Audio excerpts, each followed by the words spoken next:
Is alive and ready for some football here today.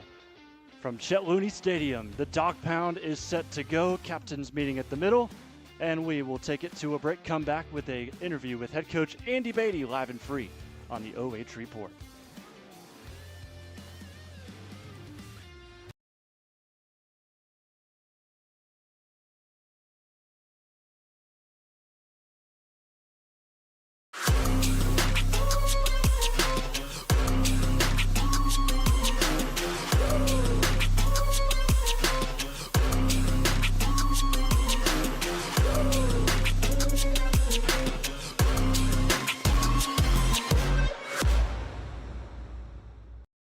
At the Killbuck Savings Bank, you can expect great products and service from a fellow Knox County Chamber member.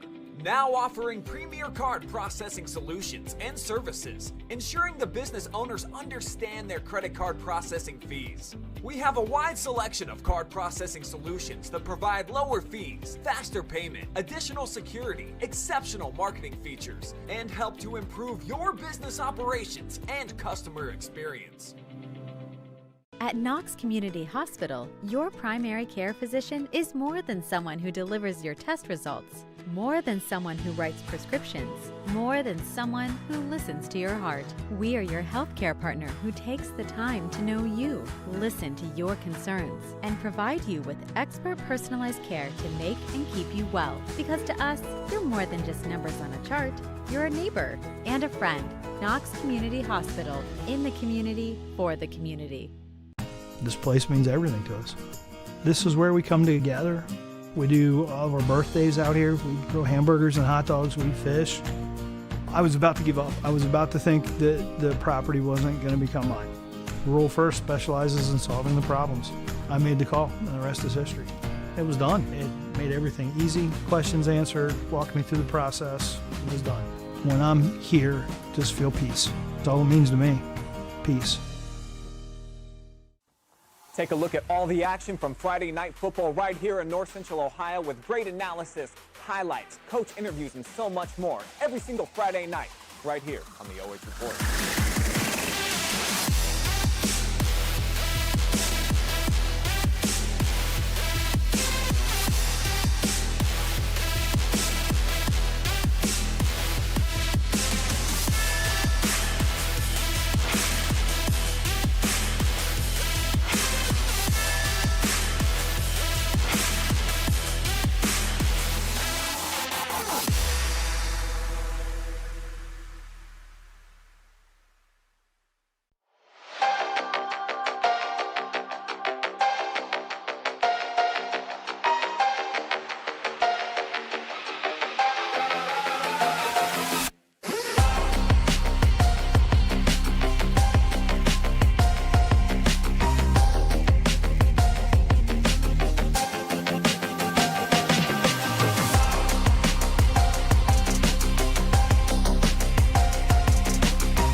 It's now time to talk to the team that got us into the KMAC way back, the East Knox Bulldogs, head coach Andy Batty. Coach, welcome in. It's a pleasure to have you, and welcome to the 2025 season. Yeah, thank you. Great. Thanks for having us out here, and looking forward to it. Before we get into 25, let's talk a little bit about 24. You just missed out on the postseason last year.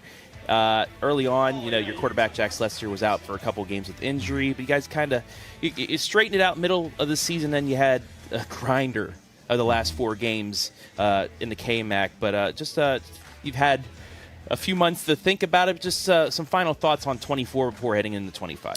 Yeah, we have spent some time reflecting on that, and the first part of that year was thankfully our schedule kind of aligned, but it was tough. We had a lot of injuries. O-line, I think the first 4 weeks we had 4 different versions of the O-line, including our starting quarterback out for a week, and so there was a lot of things we were trying to figure out and work through, and then unfortunately we kind of hit the toughest part of our schedule with a very, very young team. And it almost kind of felt like, there were times where we'd have 8, 9 sophomores out there, and you could see that, okay, this is kind of taking that war of attrition on them. By the time you get there, but so that's been a big emphasis this offseason is improving on that, getting bigger, stronger, faster, and ready for that grind. And you guys had a lot of youth on the team as well. Just how have they, just changed from last year to this year? Summer program, you had good numbers for the summer program, things like that. A lot of youth, but a lot of experience too. Yeah, it is interesting because we'll at practice we'll be like, all right, we'll old guys here, young guys here, and we'll have a bunch of our sophomores join the old guy group, and in a lot of ways it feels like that because they had so much playing time last year, and so we're going to be very sophomore junior heavy again this year, and so I'm excited for that, and those young men have really risen to the occasion. They recruited the hallways really well for us. We have 8 new sophomores coming out this year, and so they don't feel like sophomores because they've been so invested, so involved, and same with our juniors. Those juniors, a lot of those kids also played as freshmen too, and so you look, they have the experience, and they're ready for this moment. And you have a lot of youth, but you do have some seniors, some juniors on there. How has the just the captain aspect of it? How have they been with these younger guys? I'll tell you, we've been really blessed with good leadership there. The team has selected 3 captains, and I let the team vote on those. And so Jax Lester, he'll be a 4-year starter. That Lester name is probably really familiar. Yes. Yeah, and he's actually a 2nd-year captain. He was voted a captain his junior year as well, and so he does a great job. A young man, Miles Mitchell, who didn't play his freshman year. He lettered last year, but he is just a workhorse. He's become very vocal, and he's exactly what you want in a lineman. He does lineman things in lineman ways, and then, of course, our other senior is a young man named Aiden Riggle. He started as a sophomore, and Aiden is going through some really unfortunate health stuff right now, and he's actually was recently admitted to Children's and won't be able to play this season.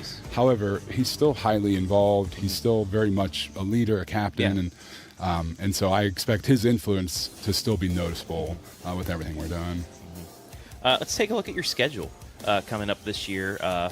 Devil Dog's going to be on turf for once. I mean, not many times East Knox gets to play on turf in the regular season, but thoughts about that, your rival getting turf? Yeah, I mean, I think Coach Bloom and I would both agree after the 2023 Devil Dog game, which was the mud. I mean, that was still a phenomenal game. You guys almost pulled off the upset of the century in that one, too. That was an exciting one, and for us, it was like get to the hashes because it's clear out there, and so we were throwing like crazy, and people thought we were nuts, but it was working a little bit. But I think I'm excited for them because I do think that that field, it was time for some work to be done there. So I did see they were like doing a promotion where if you donated so much money, you could name the field, and so I thought Yes. We worked at maybe raising some funds for that, but Bulldog Field at Danville Stadium is hilarious. Yeah, it's a good thing we're in Mount Gilead when you just said that, because otherwise people might be coming at you. But that's why I chose it to be on the other side of the KMAC. Yeah, good call for you. Yeah. But you lead off at home against the Northridge. You had that game until the very, very end, so a chance at redemption there. And then on the road to 2 Northern 10 teams, Winford and then Colonel Crawford, who was a play here or there from probably going to a regional championship, but you guys get another chance at them with with Jax hopefully 100%, and guys like that. So you're going to be looking for some revenge on a couple of those games, but it's a good start for you guys getting into the schedule, which is going to be a tough conference schedule as well. Yeah. Looking at our schedule, I mean, Northridge is a tough physical team, and last year we didn't have our preview scrimmage. It ended up getting canceled, and so that first night felt very chaotic, I think, for a lot of us. And so we're very eager to go back and have that opportunity. Of course, now they have to come play on our grass after playing on turf all year. And then Winford is a very tough physical team, and then Crawford. I contend they're one of the best teams in the state, and they do a good job of being pretty diverse with things. And we felt like if we were healthy, if we play the way I know that we're capable of, we can be right there with them. And so I'm anticipating all three of those non-conference matchups for different reasons. Who are some guys, like I said, you have youth, but who are some names that are going to be OH.REPORT household names in Howard here over the next couple of years? Who's stood out over the summer and early fall practice for you guys? Yeah, I'm really excited. Obviously losing Blake Elliott at running back is a huge deal for us. School record back-to-back games. Over 300 yards back-to-back last year. And so there's a young man by the name of Langdon Boyd. He's a sophomore, and he has looked phenomenal. He's kind of one of those, if you could build a running back, there's so much of what he does is what you'd ask for, and he's got the mentality for it. So I'm really excited for him. I think that's a name that we're going to be hearing a lot of. There's also a young man that's playing wide receiver for us, and he's legitimately one of the fastest kids in the state. He's a state finalist in the 100-meter, 200-meter. That's Logan Clark. And so, we're excited to get him the ball in space, and another receiver for us. Again, a legit one of the fastest kids in the state, Kason Fawcett, sophomore coming out. And he, I think, has legit probably grown about 6 inches this offseason. He says he's grown 4 inches, but we always round up on those rosters and stuff. So we'd say he's grown 6 inches. I'm 5'11" in rosters when I was exactly. only 5'9". But it makes you feel bigger too. Yep, absolutely. But does that excite you a lot, knowing that you have speed at wide receiver, knowing that you have a quarterback that can just throw dimes and put it where you want it? Yeah, absolutely. And that's, Jackson is obviously a fourth-year starter now, and he is such a good leader. He's done a great job of, anticipating and helping these guys become what I think they're capable of. And so, I'm really excited for that. And that's kind of been fun for us, because I think, a lot of people have this perception that we just run when we run buck, and we're going to run buck, but we're also going to get it out to our athletes and let them do what athletes do.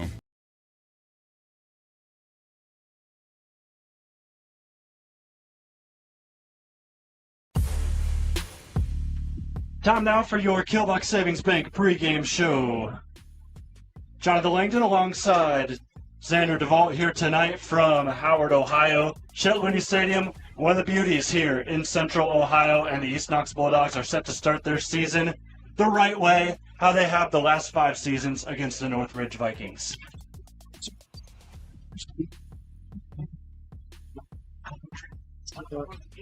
It's super exciting. It's great. 2 teams, like you said, familiar with each other, open the season. So let's talk about both of these teams in depth. We'll start with the visitors. The Northridge Vikings come into this year, honestly, on a very level playing field from their counterparts in East Knox. This year, or last year, they went 5-6. They were able to make the playoffs. Unlike the Bulldogs, they bring back a majority of that offense, but they do lose defensively 2 of their top 3 tacklers.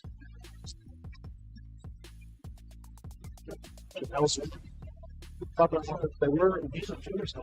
Obviously, their quarterbacks they have a lot of ability at the running back position. 2 of the running backs last year combined for almost 1,000 yards.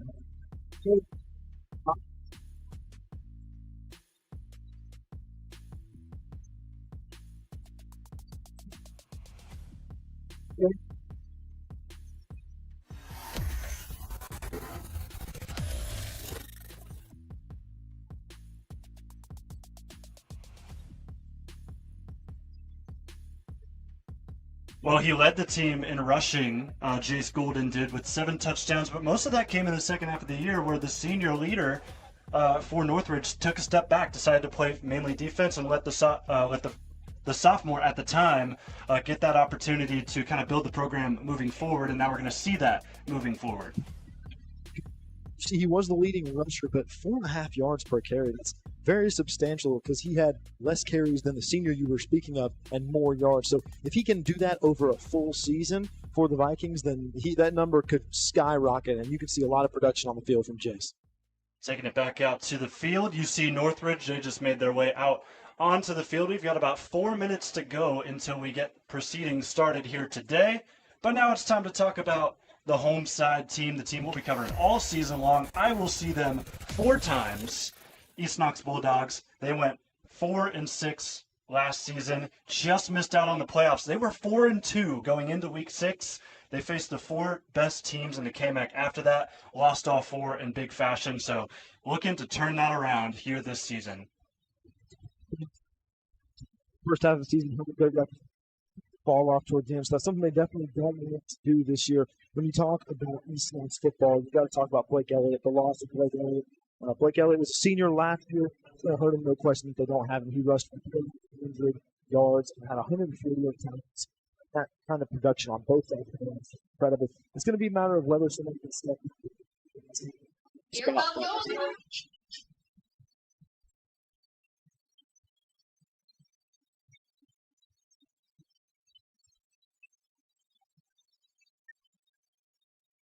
Taking in the elements of Chet Looney Field. East Knox Bulldogs make their way out onto the field. And that air horn, we're going to be hearing it all night as long as this offense is cooking.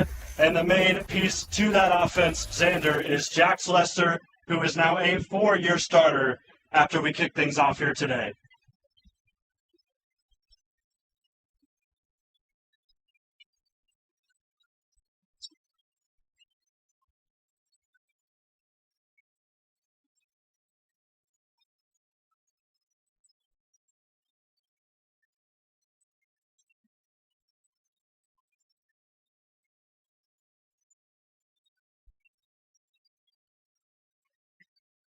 Yeah, Jax, you see him on your screen right there. He's about ready to go. He's testing out the footballs, wants to make sure that he's right, because this is a team that we may see start to throw the football a little bit more because Jax has some weapons behind him.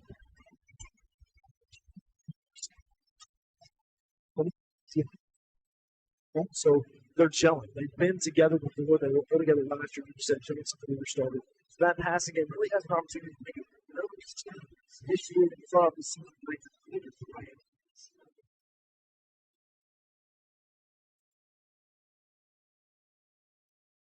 So it looks like East Knox is going to get the football first here. Northridge will kick. And the Bulldogs, I think we kind of touched on it. And the context clues kind of told you these 2 seasons teams had nearly identical years because East Knox, 4-game losing streak to end the year, they missed the playoffs. Northridge went 1-4 in their last 5 games. They made the playoffs, but had to face a really tough 10-0 Edison team that they actually played earlier on in the year and lost via the shutout both times.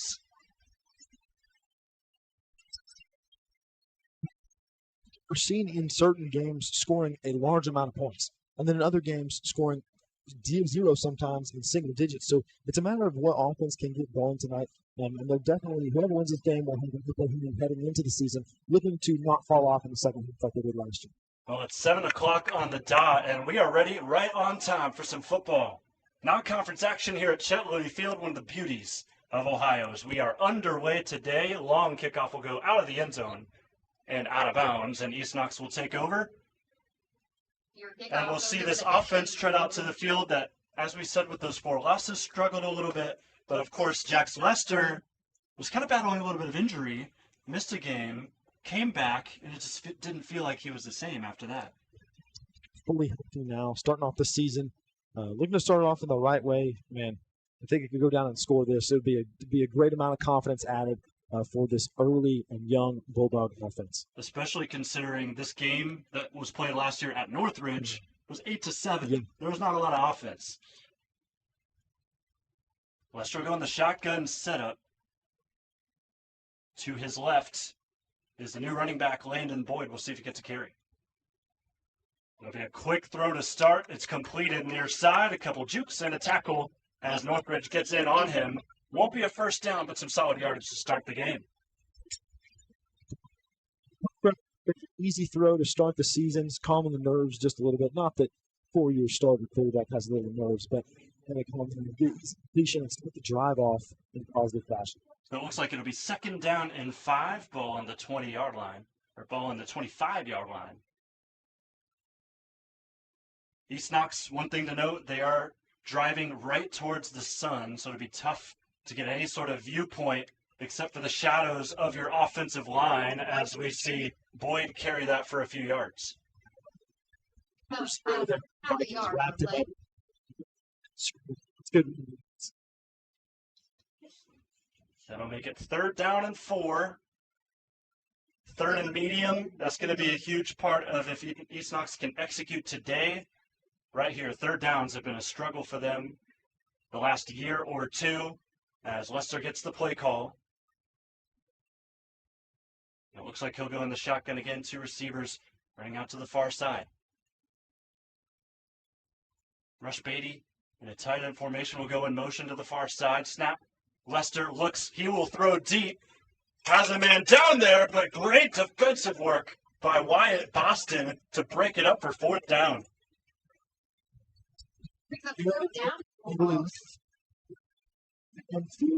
With an electric way of starting the field, but unfortunately just did hands. Defensive work there.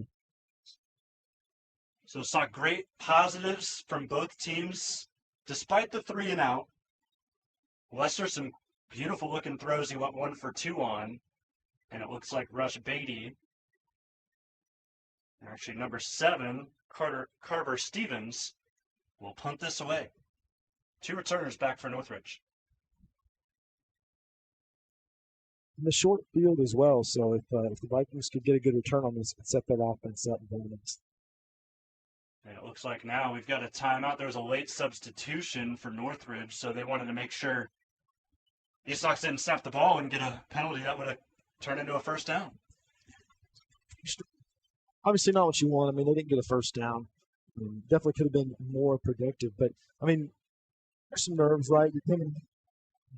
Some beautiful balls, like you said, by Jackson. When you have ball downfield, that was a beautiful ball. It just was a good defensive play. So, not much you can do there. You got to look for other opportunity, but you've got to see that man. So back to return for Northridge, just like they were before. Jamie Badrunski and then also Wyatt Boston, who had that pass break on the 3rd down. See how good of a leg Carver Stevens has. KMAC has been spoiled by some solid punters in the recent years, but most have graduated. This one's not too bad, as that takes a high bounce, and that just simply a roll out of bounds as Northridge gets out of the way. They'll start their first drive of the season coming up. He was looking to start their season off a little bit better than East Knox did in terms of just start this drive yardage on the gain. 36-yard line. So it's interesting to see Ty Colder come out in this offense, see what they can do. Let's look at the keys to victory for both sides. For Northridge, before they start their first drive, you've got a golden opportunity to get a really good player out of Jace Golden, an opportunity at an LCL Player of the Year sort of run, just because of the youth he has and the experience he has as well. And then also we saw them play pretty well on defense, got to patch some of those defensive holes you lost. Looked like they did a pretty solid job there on that first set of downs as they get a solid run. The handoff to Braden Bingham, who will start in the backfield. Braden Bingham starting out in the backfield. Travis Mathis. Be interesting to see what happens with him. We're all excited.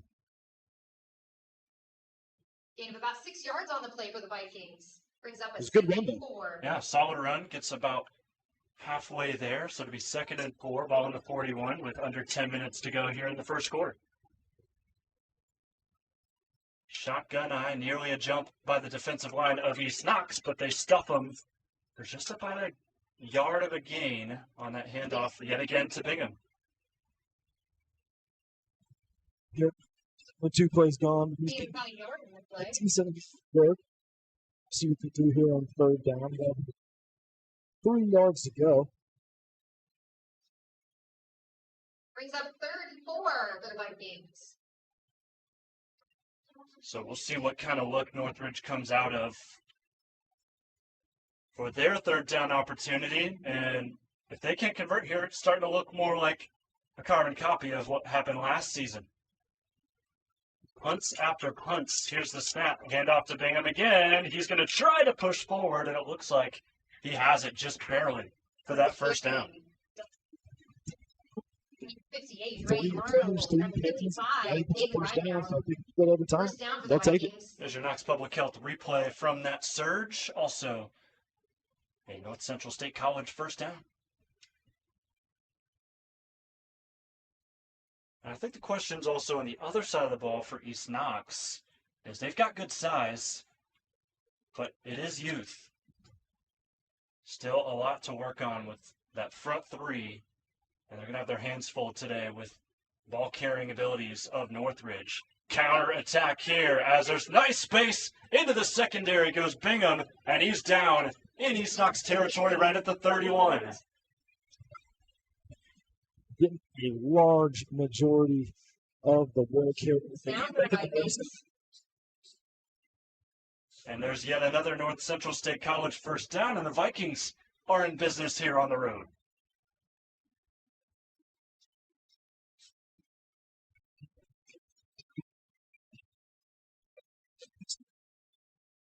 So Ty Kohler, the quarterback, continues to work with him to the left. Bingham will get another carry. Similar look, this time the opposite direction. 2 tacklers come in for East Knox. But still a solid game. Looks like about 8. Gain of about 7 Production for the Vikings. to Jax Lester, quarterback on the tackle there. He can do it all.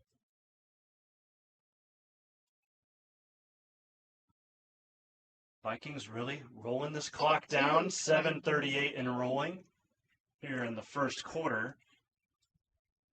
Very good crowd today for East Knox.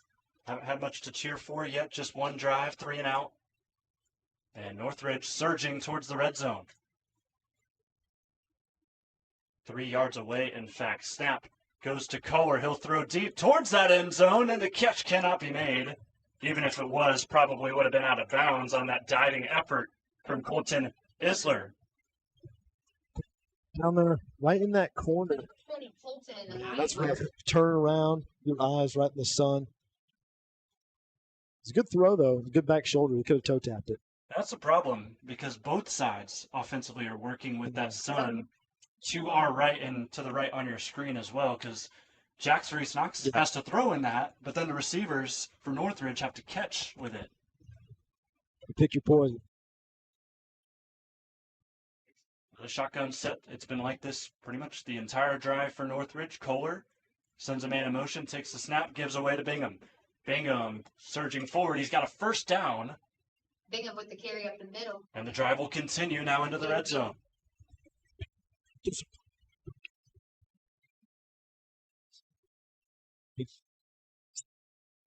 Bingham getting all the way down here. He's getting a lot of work so far.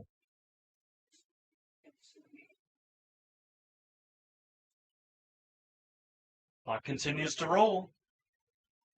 Northridge in the East Knox game last year got down here a couple of times, just could not convert in the short field. Need to change it here. Bingham is stuffed. East Knox with 6 or 7 guys all around the ball carrier.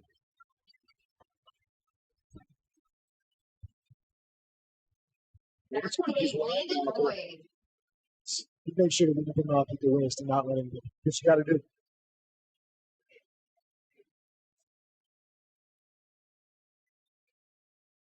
So that ends up being a loss of 1, but it says 1 on the board, but it looks like more of a half yard. So 2nd down and 11.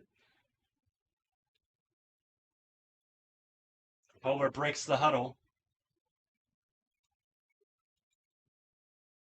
Shotgun with Bingham to his right. He'll give it to him. Able to break 1 tackle, and he's all alone all the way to the end zone for a touchdown.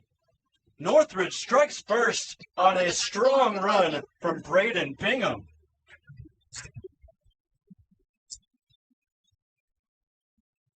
from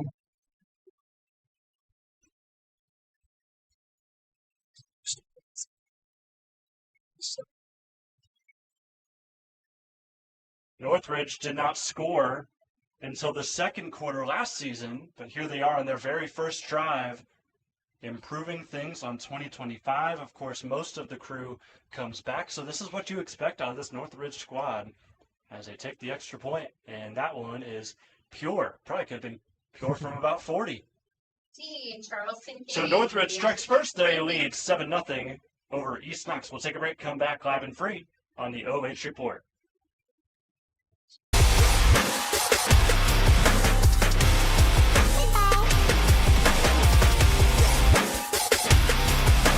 This place means everything to us. This is where we come together. We do all of our birthdays out here. We grill hamburgers and hot dogs. We fish. I was about to give up. I was about to think that the property wasn't going to become mine. Rural First specializes in solving the problems. I made the call, and the rest is history. It was done. It made everything easy. Questions answered, walked me through the process. It was done. When I'm here, just feel peace. That's all it means to me. Peace.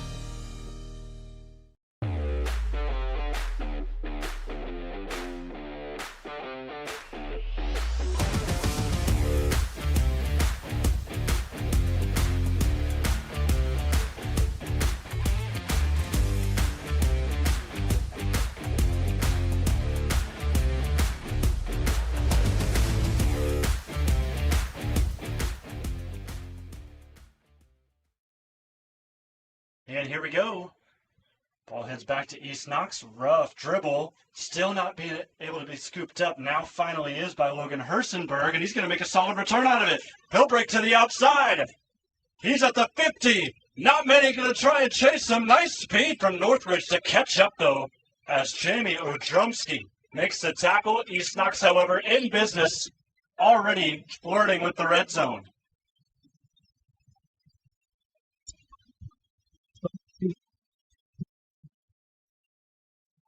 Turn, yeah.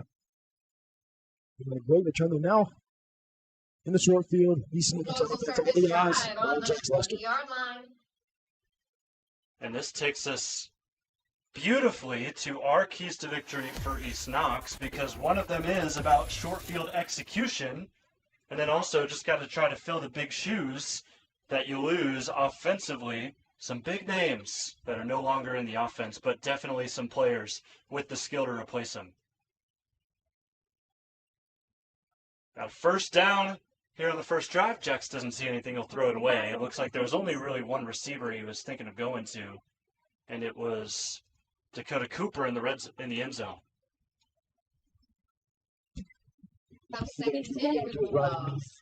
You do that, you only got so much time to find the throw, and if you can't do it, then unfortunately, the smart play is to throw it out of bounds.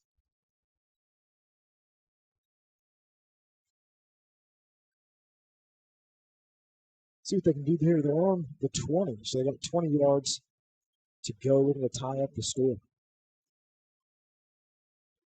Lester back in the shotgun. Boyd to his left. Two receivers far side. Snap fake to Boyd. Pass goes right through the arms of Logan Clark. Receiver, despite that missed play, Coach Beatty's excited about this kid because he's got some speed. Of course, track season not too long ago. Made it to state for both the 100-meter dash and the 200-meter dash and the 2x4, or the 4x200. So, very decorated athlete on the track. High, but definitely able to be caught. They just got to convert. Here goes third down. Lester steps up, facing three pass rushers, able to get it away, but a big hit on him. And no flags on the field after that hit on Lester, so it's going to be fourth down. Lester, right before he got rid of the ball. Not able to move the ball like we talked about. Short yardage, not able to move the ball since they have this great starting field position. So fourth down and 10. A daunting task, but the Bulldogs are going to have to try to get something. Right now, this defensive line for Northridge just needs to get some pressure, not let the receivers get any time to get downfield and open. Snap to Lester, looking immediately to Clark. They're going to the end zone. They've got him in there. And East Knox has their first score of the season to tie it up potentially with an extra point.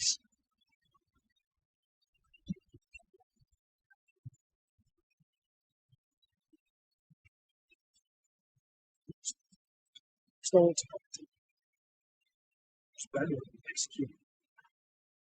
the fourth down conversions on the season, East Knox is 1 for 1. 10 as well for a touchdown, so you can't get much better than that. Very impressive stuff, as we'll see the extra point come out for Carver Stevens. Knock this through, the game's tied.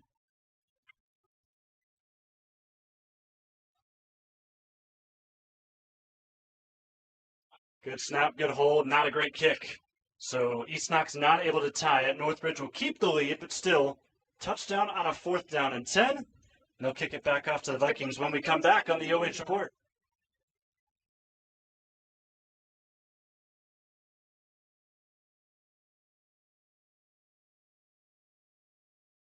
This place means everything to us. This is where we come together. We do all of our birthdays out here. We grill hamburgers and hot dogs. We fish. I was about to give up. I was about to think that the property wasn't going to become mine. Rural First specializes in solving the problems. I made the call, and the rest is history. It was done. It made everything easy. Questions answered, walked me through the process. It was done. When I'm here, just feel peace. That's all it means to me. Peace.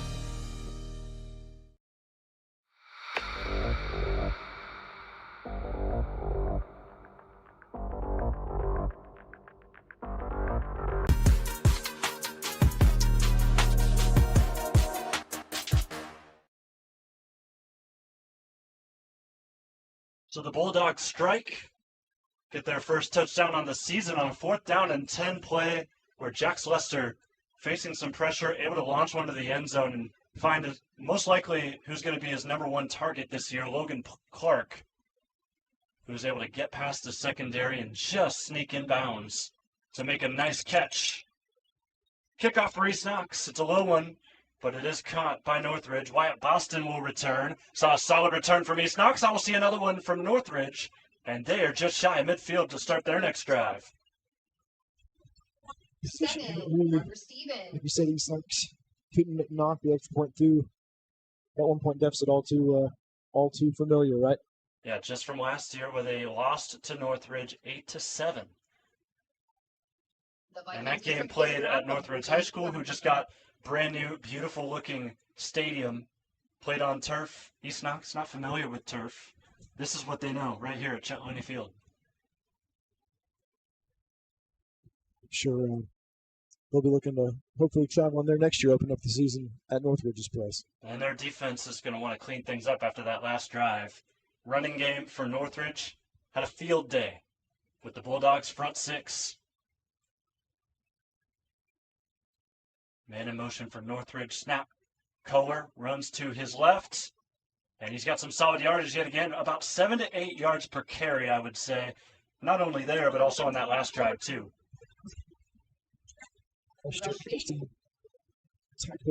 Only about 400 passing yards on this year, so obviously a run-first offense.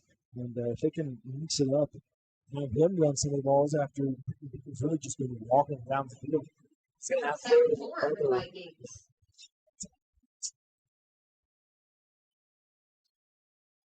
Receivers already lined up for Northridge way before the rest of the team got there. I think they know that they're just blocking here on this play. Oh, it's a nice little throw to throw us off. It's a first down, too.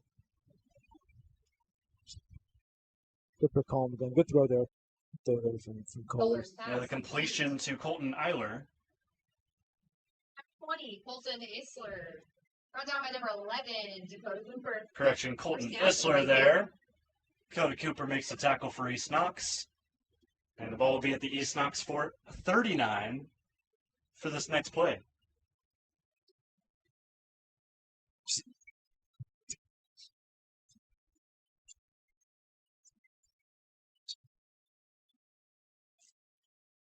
Third play of the drive. Ledrumsky moves in motion. Higher snap, give to Bingham. Bingham jukes out one, but lost his footing. There's another gain of 6. Bingham with the carry. Tripped up by number 2, Jax Lester. 6, 8, 6. I mean, these runs add up, and Braden Bingham's doing a great job of continuing to produce those runs. And it's going to, I mean, it's only going to help his offense going forward. Ball set at the 33. Bulldogs now with 4 on the line.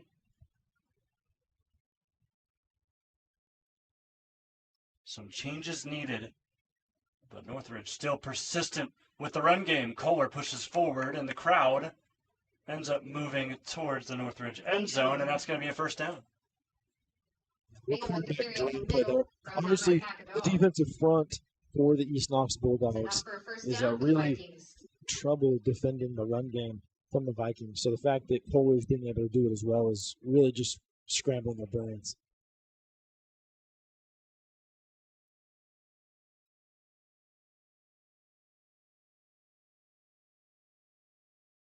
Two receivers, one on each side.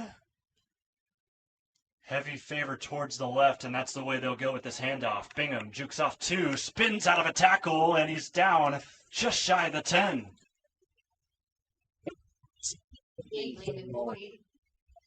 Another first down for the Vikings. He's got 1 touchdown already. He's well on his way to having another one. The only way you can really stop him is to, key in him. But then as soon as you key in on him, Ty Kohler takes it. Or he throws that little hook route. So it's a very hard defense to defend, especially when you're running back this down. Ball officially placed at the 12, 1st and 10. Kohler gives back to Bingham. Bingham for tacklers there ready for East Knox. So it looks like just a gain of 2.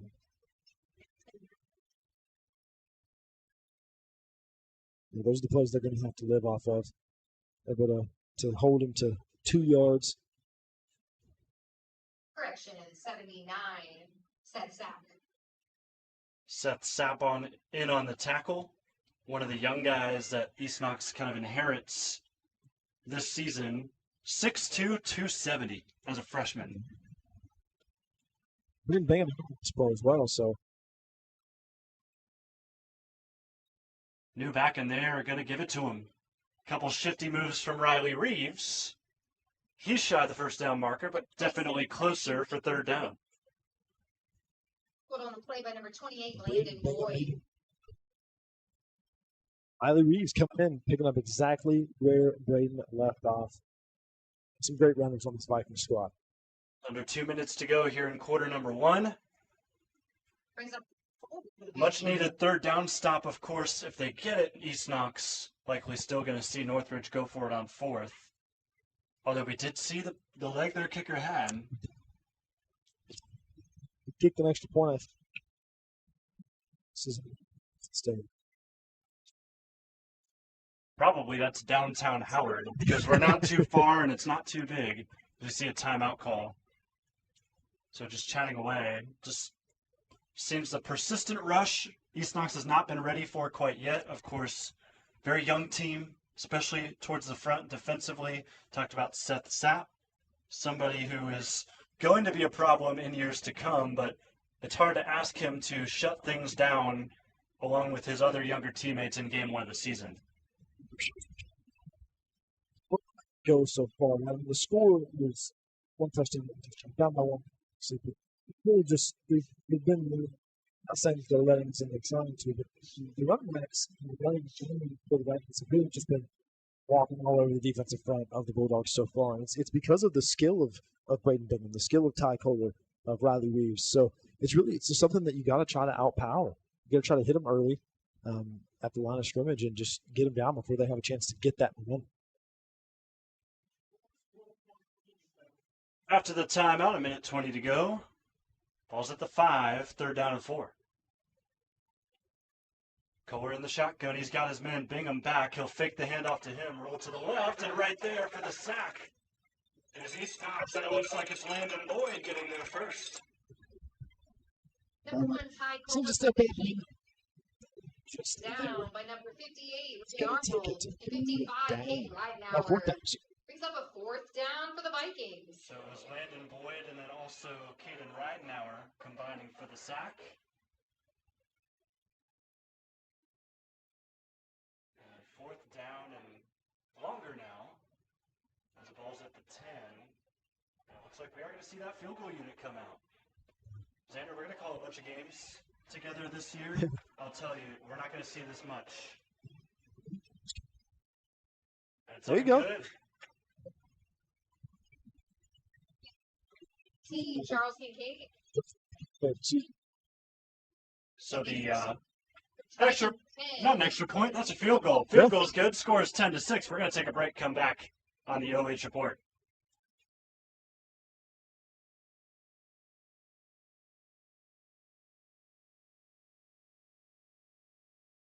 This place means everything to us. This is where we come together. We do all of our birthdays out here. We grill hamburgers and hot dogs. We fish.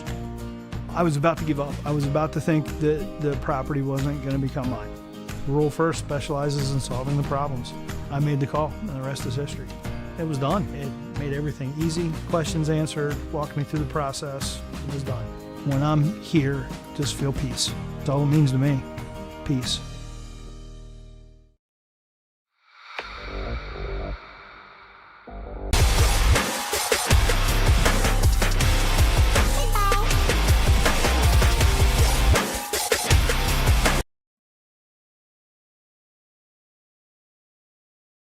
Northridge about to kick things off back to East Knox. Nice little field goal by Charles Kincaid as he sends us back to the Bulldogs. Squib kick, this one bobbled again by Hersenberg, but we know what happened last time. Broke it out for a return into opposing territory. This time, though, he is tackled inside the 10.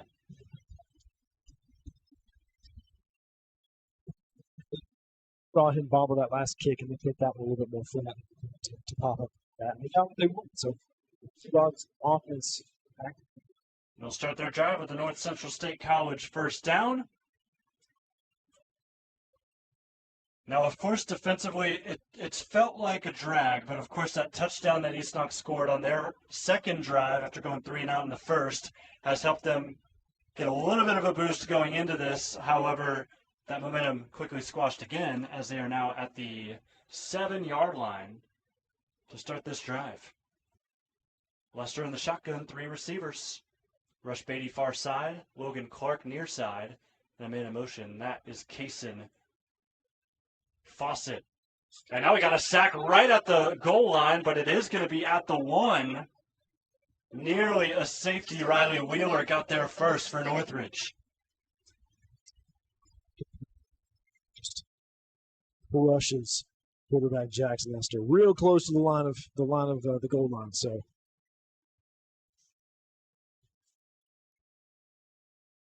there's a good saying that your team only goes as far as your O-line lets you. Right there, just a big gap that Northridge exploited, and we're not going to see a timeout because Coach Beatty has to talk with his crew about being down at the 1 and what happens here.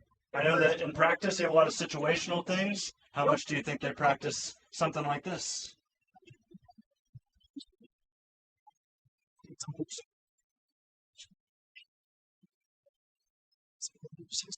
Second, you got to run a short route or something. Jacks get his arm going, get some yardage, make some spin so you have a instead of And our mistake, that's the end of the first quarter, so we're going to take a break, come back live and free on the OH report.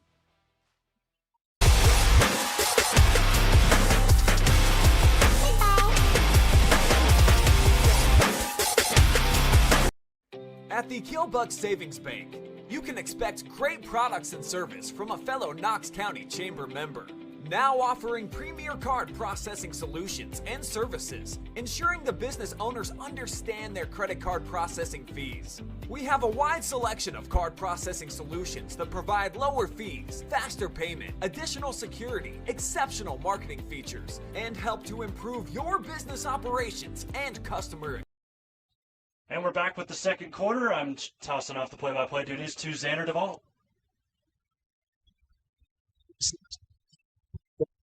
Still on the opposite side of the field goal, so they got some shade. They're going to hand it off. Going to the right side. Got some good yardage there. Those are inside runs. The offensive down right there to make some space. He had a couple yards on the play. And that's always good whenever you're able to execute down that deep into your own end. Just figuring out ways to get out of danger, especially after that sack they took on first down. Of course, still going to be 3rd and long, but you're heading towards the right direction. You've got a good quarterback that can get something done. In the shotgun. Offset to his left. Again, is Langdon, who just had that carry that got them some space, but they do have a 3rd and about 9. It's going to be a quick throw out to the left to Logan Clark, who is wrapped up quickly by 3, and they're swarming 4. Wow, and they still didn't take him. And they may mark him with a first down potentially. Both officials on each side of the field are kind of arguing about it. I saw one shake his head no. It's going to be first down. Head referee says. He put everything he had into that. Yeah, I got to give credit to where credit's due. Clark, of course, we talked about his speed, but his ability to stay up right there was quite impressive. Took 4 of them to even have him stumble, and then again stumbled past the first down. We set the downs after a grim looking start to the drive.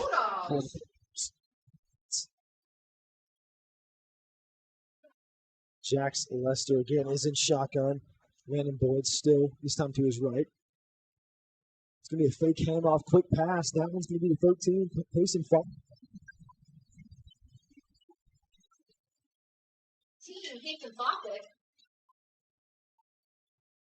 Yeah, solid quick pass, able to just find your target, make it easy on your quarterback. Just those that you know Jax Lester can make. So 2 straight first downs here for East Knox. Got a good drive going after the rough start. They've ran in shotgun a lot tonight, a majority of the time, except for when the 1-yard line forced them to go away from it. So Jax Lester.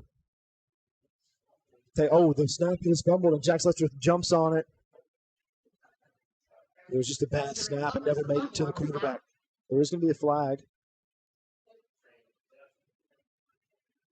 Yeah, that flag, I think, was just a possession. It's similar color, but... So we'll see this again. Just center, not the greatest look right there. Lester fortunately had the good wherewithal to dive on it and keep this alive, but it's going to be 2nd down and long. 10 for this East Knox offense and Jax Lester.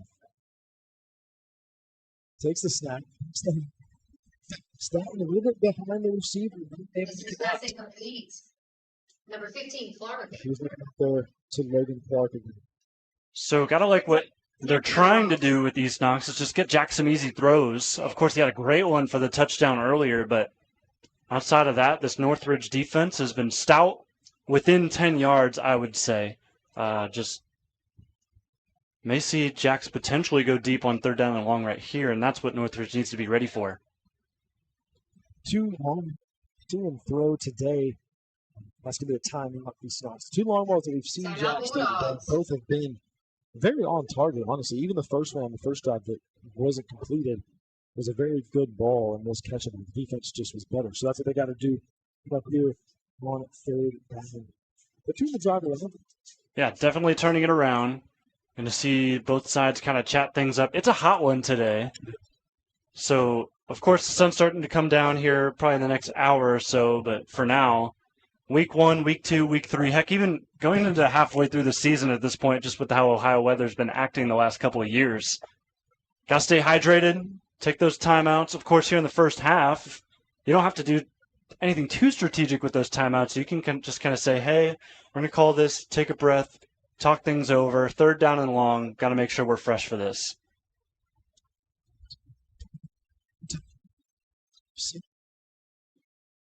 Jax Lester to maybe get deep here. He's going to come out onto the field and lead his offense. Number 1, Rush Beatty is now in at running back. Beatty in motion out to the right. Going to be a quick pass to him. Screen pass almost, and he's going to be.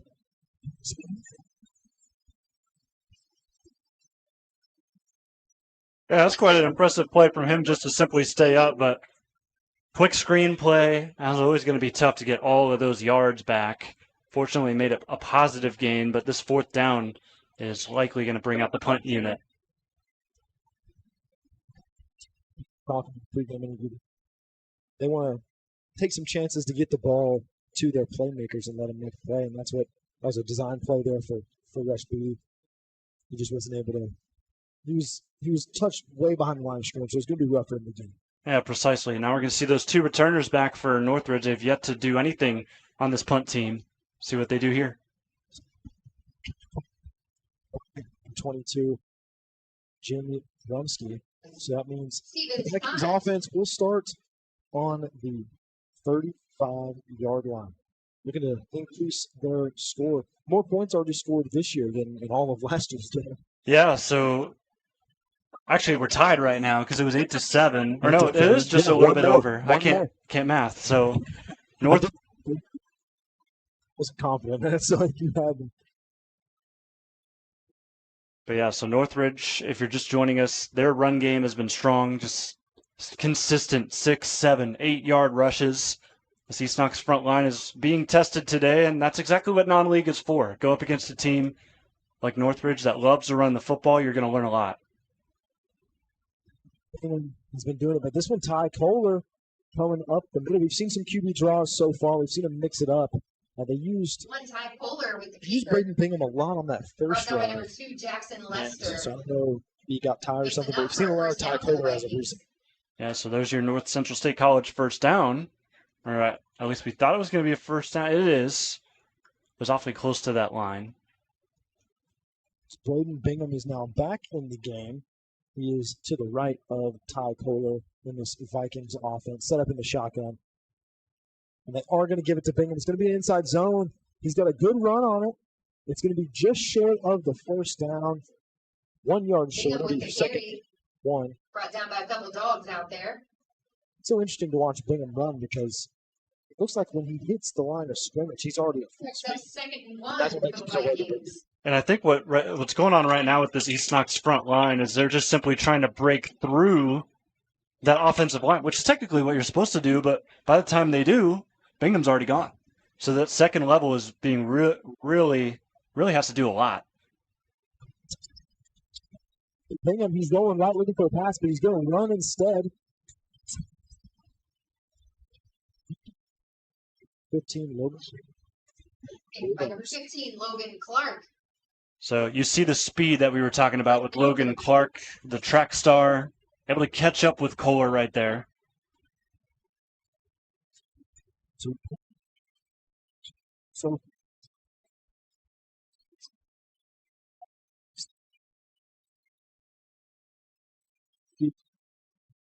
before the rest of the squad, got Kohler, got Bingham in the backfield.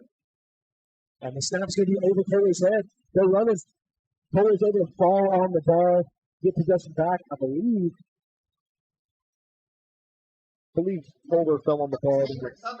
Yeah, he did fall on the ball, but it nearly came out yet again. You're going to see it here on this replay, but he's able to, after it nearly comes out again, you see the dive from East Knox to try and grab it from him, but good job by Kohler using his strength.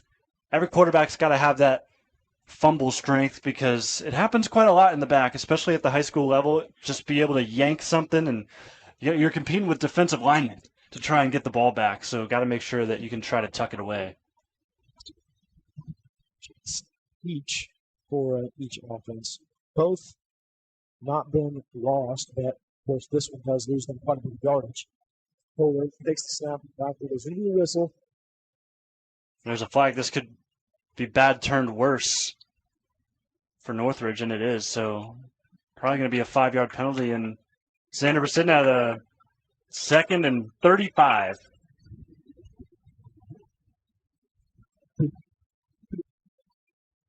Vikings off path in front of them, definitely, but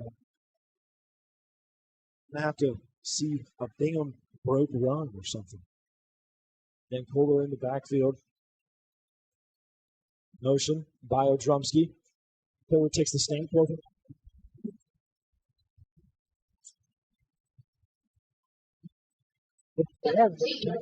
Yeah, got to make sure that you beat it. Even when you hit the ground, you got to make sure you come down with it. And at the very tail end, just loses it on the turf. I guess on the grass here at Chet Looney Field. But good job that time from Logan Hersenberg. Nice little pass breakup on the tackle.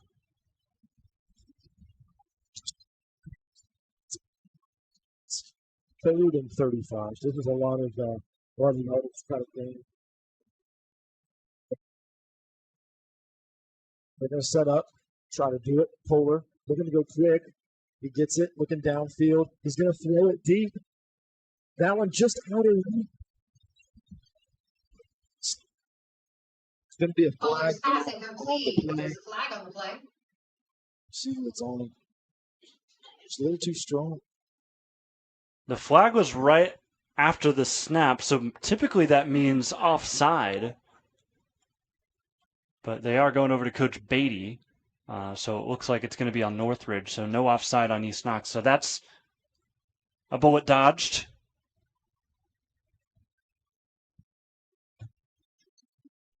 Too many Bulldogs decline, and that team brings up 4th down for the Vikings.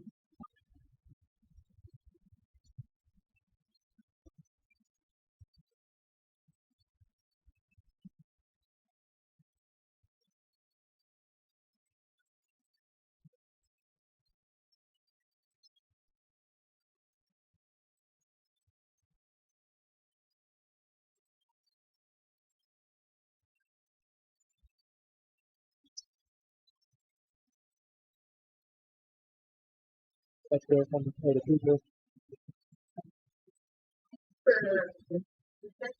That's the Bulldogs. 27-yard line. Still in a 4-point deficit here in the second quarter. We have about 6 minutes to go. Bulldogs is definitely looking to close this gap here or even overcome it on the drive.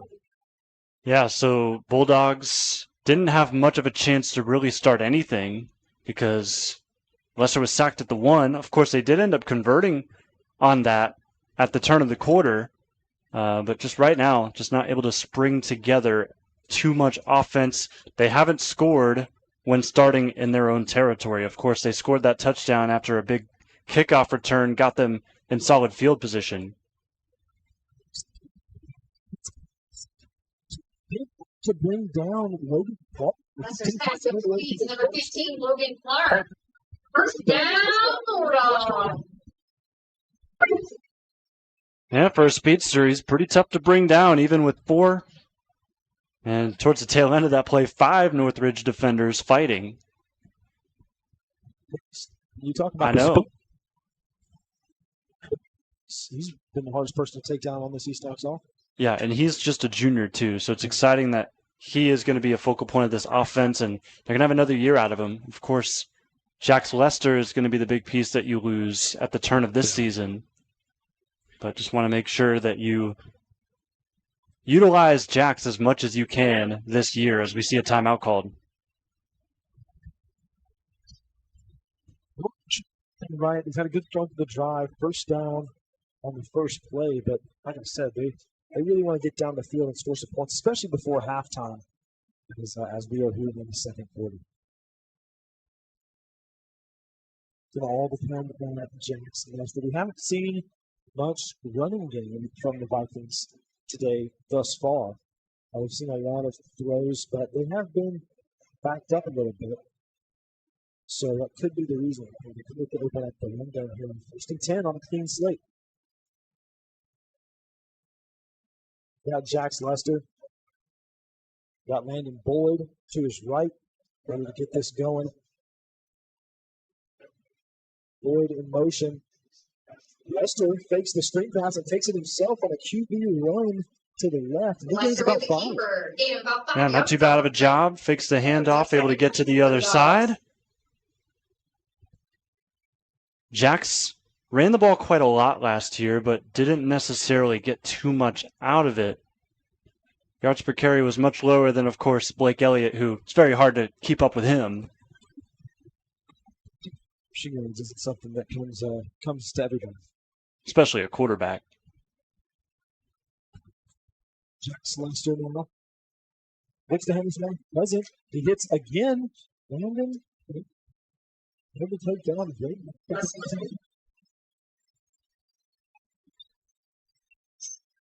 Yeah, already a couple catches, already a touchdown. Logan's really starting to work things in as they are now into Northridge territory. It's the first time that they've been able to get this far when starting so far back. It's foul.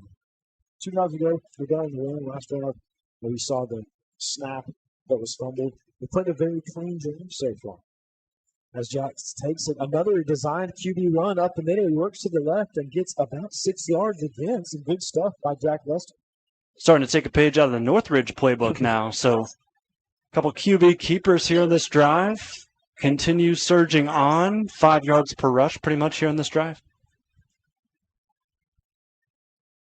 We said we haven't seen much running game. It seems we're seeing more running game. It's coming from Jack's Lester. So we got Lester. That's right. Has a man and board to the right. We got 2 receivers. See what they do here on 2nd and 4. Some more miscommunication on this call. Hopefully this isn't going to result in a timeout. They get it off just before zeros on that play clock.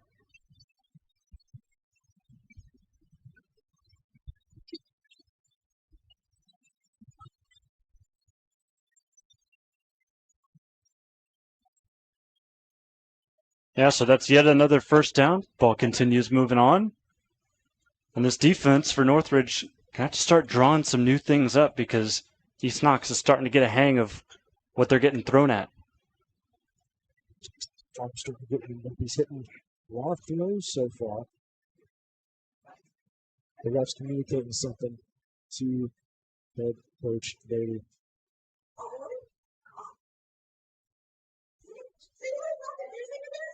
Hold on about that.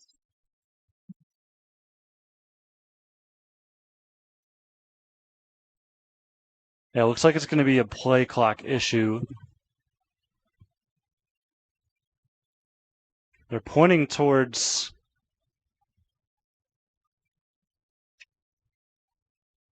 one of the players for East Knox. They were pointing right at Kason Fawcett, so I'm not sure what that's about.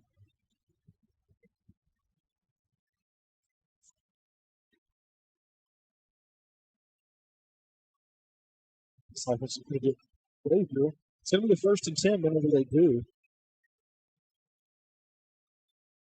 And then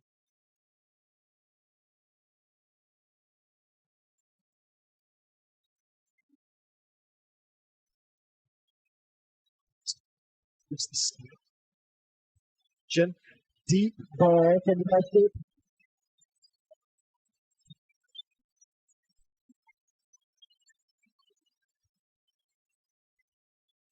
Beautifully drawn up play. Got a little bit of time with that delay from the officials. Lester, cool, calm, and composed even with the rusher approaching. And Clark does the rest. Makes a nice catch right in the face of Wyatt Boston, who broke up a couple of his passes earlier in the game.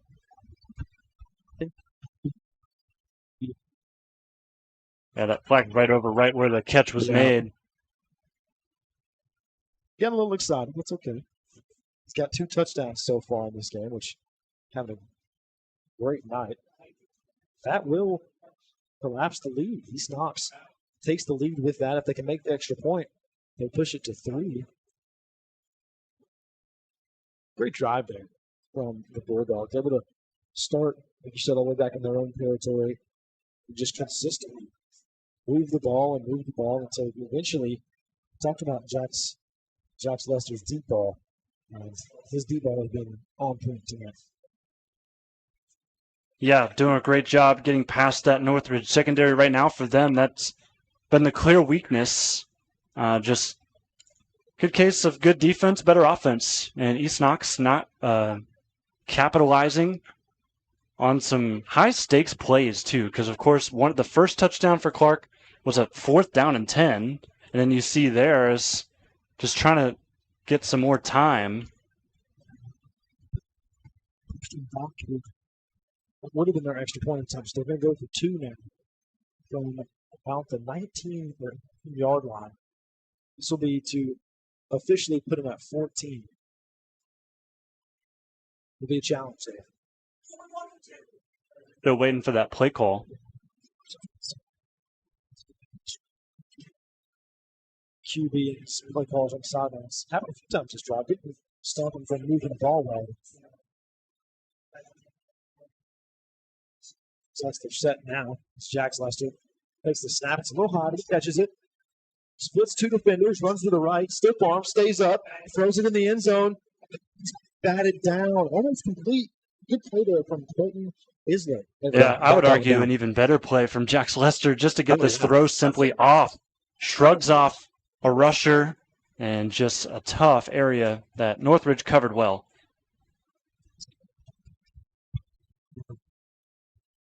Not that we haven't seen from Jax this game, but he hasn't really had the opportunity. They either been quick passes or QB design runs. At times they would step into the pocket, stiff arm somebody and deliver an on-point throw. It just was too far. Colton Izzo was able to get there. But still, the league belongs to the it. Yeah, so 12-10 sets the score right now. Northridge going to want to respond here after this and try to establish the run game and kind of take it back to them because East Knox, as I said earlier, took a little bit of a play out of their playbook. Northridge needs to take control back of this game, which I felt like they had up until that throw we just saw.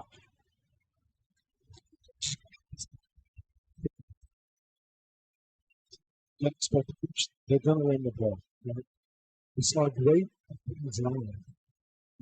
Didn't Bingham walk all the way through. We didn't see a whole lot. That's successful. So see if they go back to the well. They get him the ball.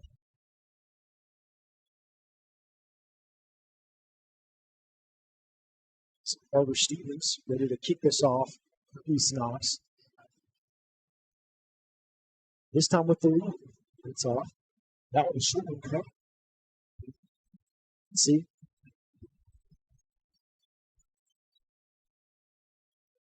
I was going to say, come on, you know who that is at this point. But Logan Clark just putting a stamp on every single point of this team for East Knox.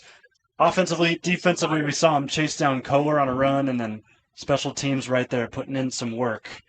So, Xander, before we get started with this drive, I want to take a look around the KMAC. So, Stennerberg, of course, live and free in the OH Report, taking on Utica. And then this game against Northridge, only 2 games we have live for you today. But Fredericktown going up against Highland in a big rivalry game. Danville, Worthington Christian, Mount Gilead Triad. And then you see the rest of the 3 there, some of the teams fighting here in this KMAC that I think is going to be a lot more balanced this season. Number 1, Kohler with the carry. Kohler. Right down to number 28, Langdon Boyd. Which caught him down the field, but it didn't get him in the end zone, but that's a good start. Gain of about 8 yards, brings us 2nd and 2 for the Vikings. It's the offensive line's back. But Bingham is in the game. To the right of Ty Cole. Rohan, who's out thought and immediately.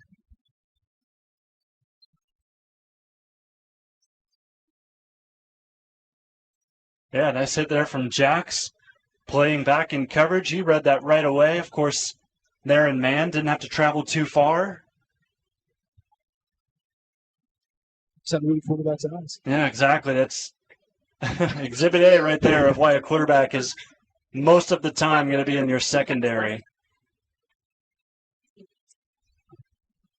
What if East Knox can come up with a stop? I got a feeling they're going to hand it off to Brendan Bingham, which they do. And he gets the first down, but he's met not too far from the back. And it's going to be a first down. Bingham with the carry, brought down by Lester. East Knox wanted this to be considered a fumble because they lost it at the last moment, but the official blew his whistle after the fumble, or before the fumble, because his forward progress was cut off. Little mini break for Northridge as they continue this drive. Going to be a fresh first down. Going to be a Ty Kohler QB draw up the middle. about 5 yards gained. Polar with the keeper up the middle. We didn't see that on the first drive where they scored a touchdown. We've seen it a lot, though, recently. Not a whole lot of Langdon. Yeah, they've gotten the quarterback more involved here. And, yeah, this running game's doing a solid job, but they've got a minute and a half to go. They've got to start going a little more quick. Charles Kincaid, who we know can kick a field goal. As Kohler goes out to the right, slings it, tries to sling it into tight coverage. Broken up at number 11, Dakota Cooper. He was right on him. Tried to put that in a tight window. It's getting good. Yeah, precisely. Good job on the breakup. No flag as well. Cooper did have an arm on the shoulder, but wasn't enough to warrant a flag. From Cooper. So Northridge now faced with another third down. They don't have a whole lot of time left on the clock. Like Jonathon said, only a minute and 13 left here in the first half. They're down by 2 points. Kohler rolls out to his left this time. A quick throw, going to be a first down. Taken down on the second line. Caught by 22, Jamie Number 22, Jamie Wardrumski. Yeah, solid job. Just chipping away now at this point. Playing the sidelines. We'll see once the chains move if they considered that out of bounds or not. And they did not. 1 second started to tick off, and then they stopped it again.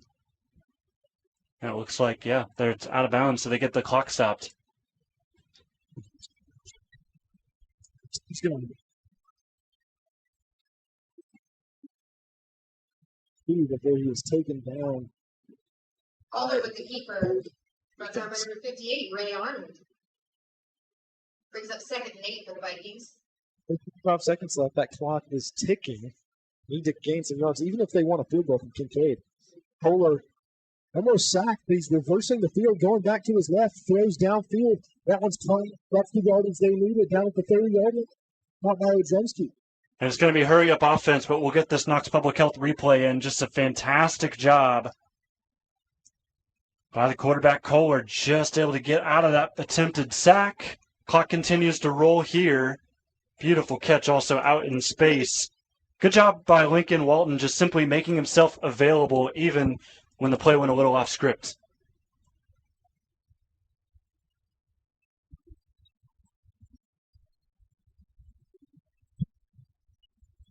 He hit, but no flag was able to be made. Number 11, Dakota Cooper. Yeah, not a bad attempt. Clock does stop with the incompletion, so 11 seconds to go. Now, we did say that kicker has a pretty good leg, but I don't know if they're in field goal range quite yet.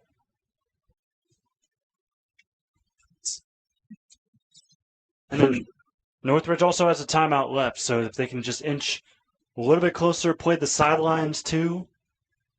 If you play the sidelines, you could potentially get 2 plays, but just want to make sure anything that you get here is positive yardage. Seconds left. They are going to look for a throw as Kohler goes right, and he is taken down and reaches the field again, but he is going to be sacked. They have a timeout. Stick defensive play there. Gavin. That's exactly what you couldn't afford. So they're going to call this timeout. Not going to be a field goal. I'll just tell you that now. But 1 second left, so potentially a last-ditch heave to end the half. So that will take us to halftime. More offensive, safe to say, more offensive game so far than last year's game. Both teams been able to move the ball effectively. 3 touchdowns total. 2 being scored by Logan Clark, who's had an incredible first half for these Knox Bulldogs. Yeah, so Clark, of course, going to have his hands on this play. He's going to play up on the defensive line for this. Probably will end up backing up. They're going to line up for a field goal. So we're going to see if Charles Kincaid has the leg for this, and Jax Lester's back to return in case he doesn't.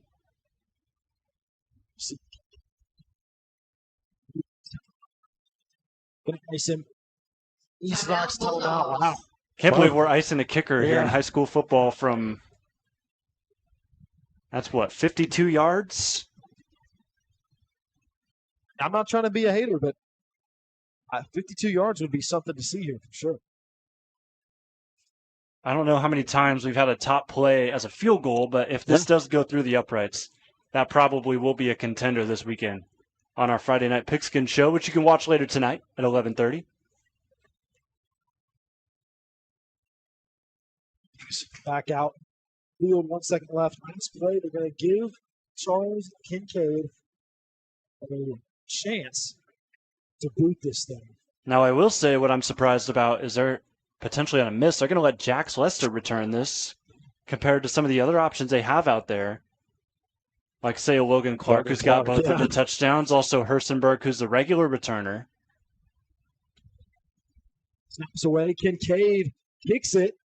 It's going to be short. Lester grabs it. I had a bit of a kick six chance here. Kincaid's kick is no good. And I'll tell you what, Xander, any catch in the end zone is considered a touchback. Jackson's going to run it over anyways.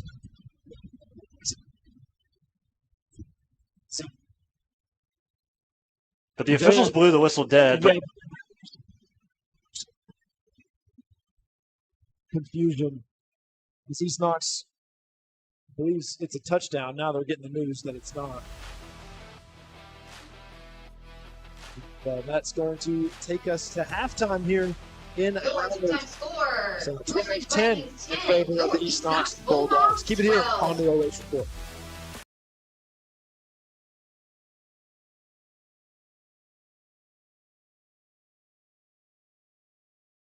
Looking for the best high school sports coverage in Ohio? You found it right here on the OH Report.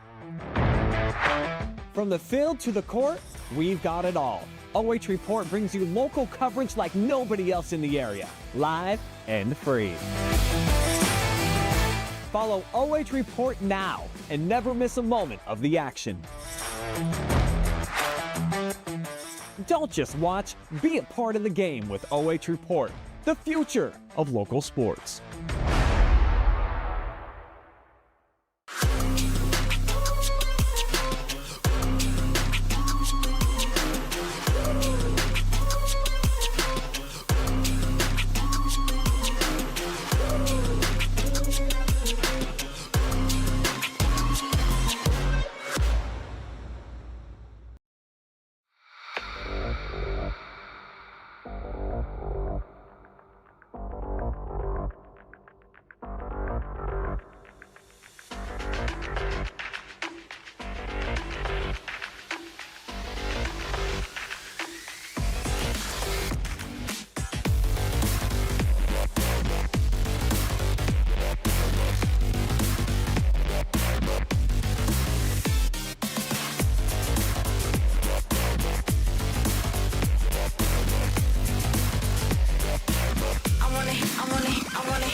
heartbreak radio station is a hit by Dove Cameron. So give it up for Boyfriend.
Ladies and gentlemen, this is the last song from us, but we know that you would want an encore because we can already hear you begging.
gentlemen, boys and girls, we're proud to present the 2025 edition of the East Knox Bulldogs Band of Pride. Under the direction of Ryan W. Dodd, Assistant Director Mr. Aaron Fan, Major Art Assistant Claire Amsud, Color Guard Advisor Nisa Lucky, and Assistant Janie Smith. Production Assistant Ethan Royal, and led onto the field by Field Commander Alexis Nygarder. Tonight, the band would like to open with a classic mid-80s rock hit by Bon Jovi. Here is Living on a Prayer.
So, with a recent hit done by Sabrina Carpenter, dance along with Espresso.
Song done in 1979 by Sister Sledge. Here is We Are Family.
I also want to wish the Northridge band best of luck for the rest of their season and school year.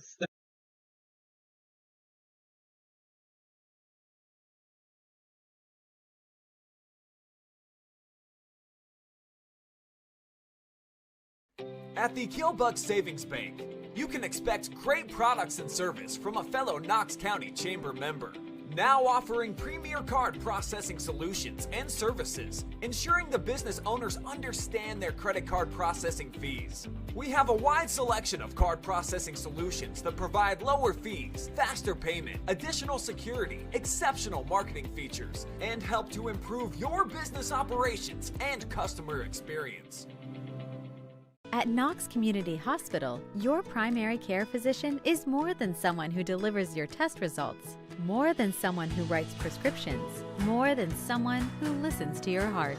We are your healthcare partner who takes the time to know you, listen to your concerns, and provide you with expert personalized care to make and keep you well. Because to us, you're more than just numbers on a chart. You're a neighbor and a friend. Knox Community Hospital, in the community, for the community. This place means everything to us. This is where we come together. We do all of our birthdays out here. We grill hamburgers and hot dogs. We fish. I was about to give up. I was about to think that the property wasn't going to become mine. Rural First specializes in solving the problems. I made the call, and the rest is history. It was done. It made everything easy. Questions answered, walked me through the process. It was done. When I'm here, just feel peace. That's all it means to me. Peace.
Time now to continue our halftime show, brought to you by the Killbuck Savings Bank.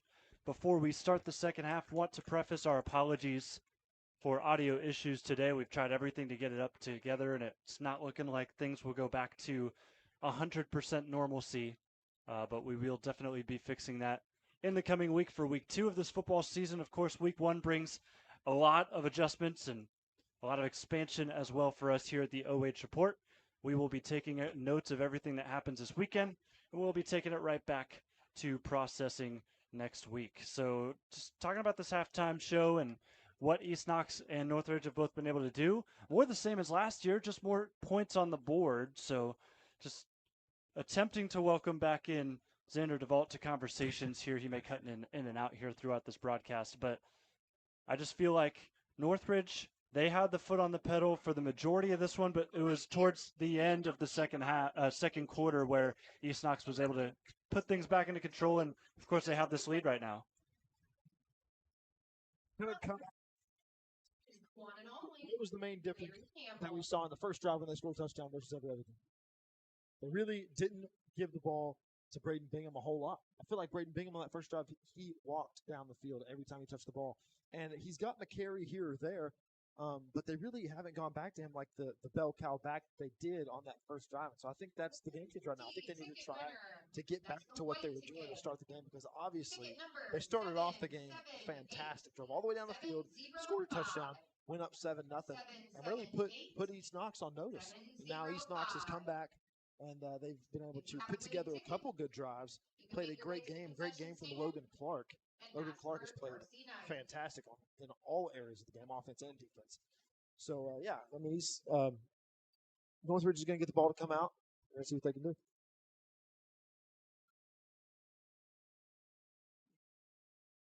So East Knox will kick things off. Sun has set for the most part, so a non-factor at this point of the game. So 12-10 the score. East Knox with the advantage. And it looks like they're going to move. They were set up at the wrong spot, so they're going to move up to the 40 and get things going again.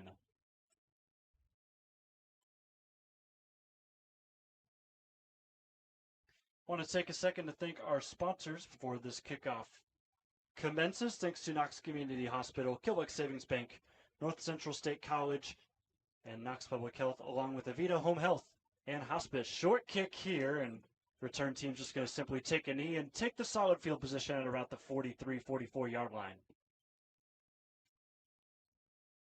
Just come out, start how they did in the first half, trying to do that here in the second half.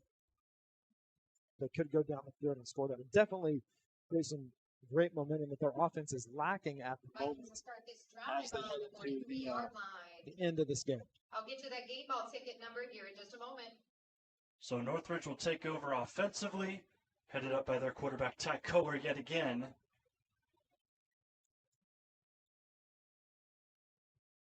And it's interesting. I like what they do because 10 of the 11 guys huddle up, but the receiver just stays on the far side.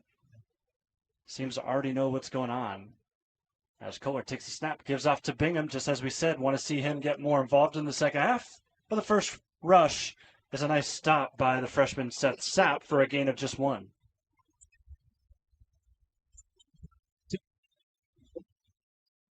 They can, stifle Braden Bingham as they're trying to get him back more involved into this game, and it's going to be a long half for the Vikings. So what happens is the receiver gets the play call from the coach. He hands it off to the quarterback. The rest of the 10 get it from there. And here is second down, and it looks like 9.5, pretty much. Bingham was looking to go left. Now he'll reverse field to the right, and a solid tackle by Rush Beatty will end up being a partial loss. It'll be third down and 10.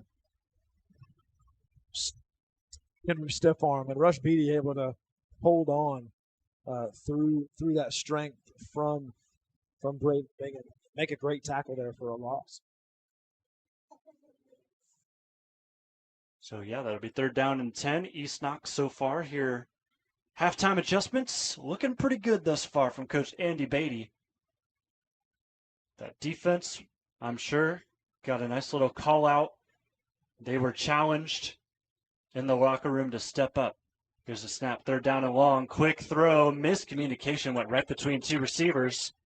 And East Knox forces a 3 and out. East Knox defense. I'm sure Coach Batty at halftime told their defense, guys, they're going to give it to Braden Bingham. They're going to give it to him. Their offense is stalled. They're going to try to run it like they did on the first drive, and East Knox defense really stepped up to the plate.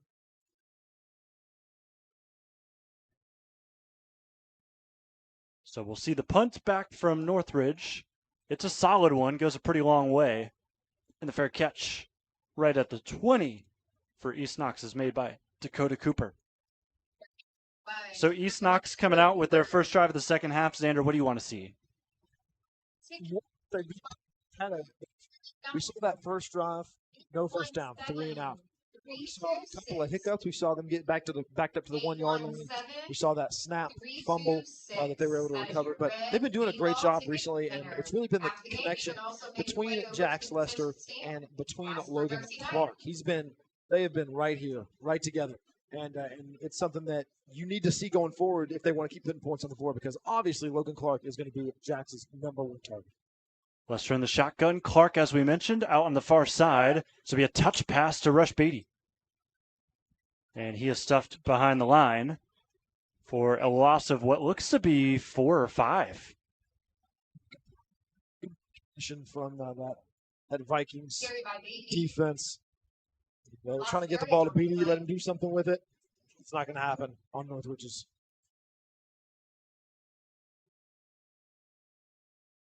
So back to the drawing board for the Bulldogs. Already under 10 minutes to go here in this third quarter. This game is breezed on by, sitting at 8:31 on a game that kicked off right on time at 7. Fake handoff to Boyd, dropping back to pass. Deep throw, Clark. This one's going to be bobbled. It looks like it's going to fall. Northridge nearly had an interception, but bodies collided, and it falls to the grass here at Chet Looney Field. Picked off by Colton Isler. I mean, that was a nice tight spiral by Jax Lester. And to who else? To who else but Logan Clark? Isler able to get there, knock it up before that long pass was completed.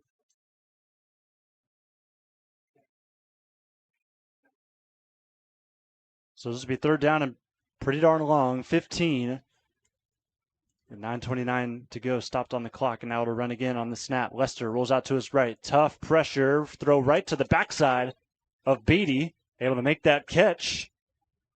But it is still going to be short. Line to gain was the 30. They're at the 27. Step from Beatty, but not going to be enough for the first down. The offense is going to stand on the field.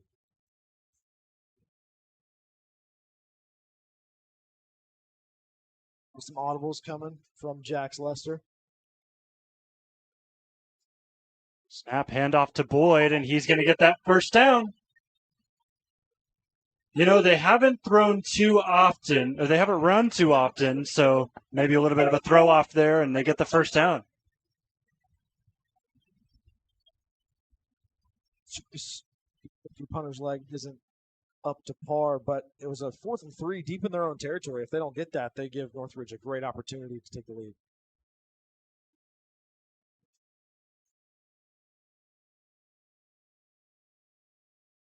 The receivers, Beatty as a tight end on the right side of the line. Lester looking to throw deep again. He's got Clark. He lost his man, but he can't get to the football. Good defense there by Wyatt Boston. Initially, it's all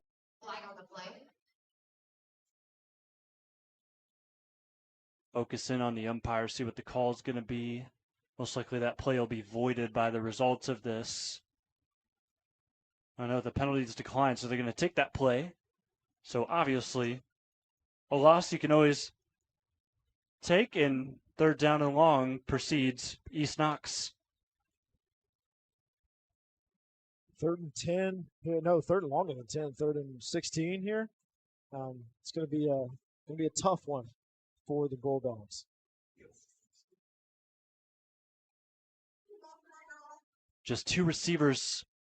Typical look here from the Bulldogs early on in the season. Lester looking deep. He wants to find Kason Fawcett, but he was double covered, and that throw just a little long.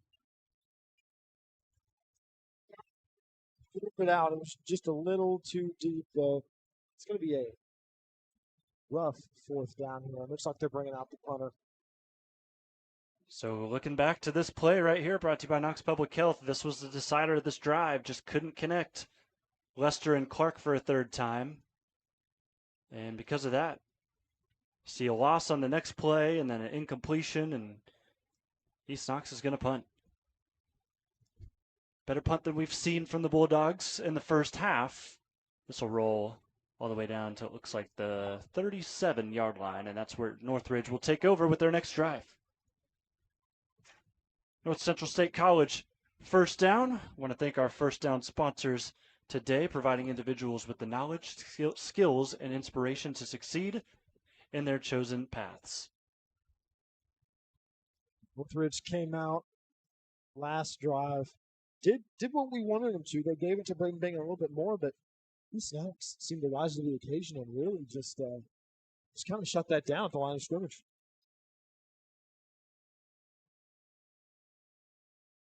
Whole lot of bodies on that line for Northridge, and it was simply because they were missing an extra man. Now there will be 2 wide near side.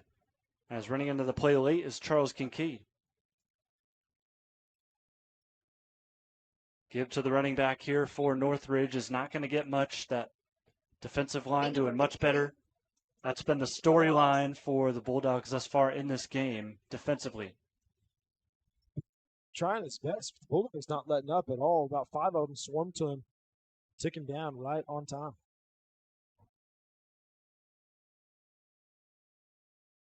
Nearing the 8-minute mark here in the third quarter.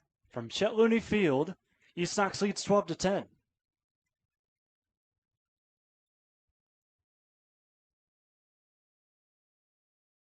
Shotgun snap. Quick throw from Kohler, and it's a completion. That gets a solid gain for a third and short opportunity. It's good that they took it to third and short because when their game is running and you stay at third and long, it's hard to control. Moves up a 3rd and 3 for the Vikings. Completion to Timothy Goldsmith. So head back to the sideline after a nice little catch. Here's 3rd down and 3. All on the Northridge 45-yard line. There'll be another QB draw. This will be awfully close, but it looks like Northridge may be just a bit short. Both officials very different markings on the field. One of them has them just over the first down line. The other does not. But they will call it a first down, move those chains. Draw action from Ty Kohler. Clock continues to roll.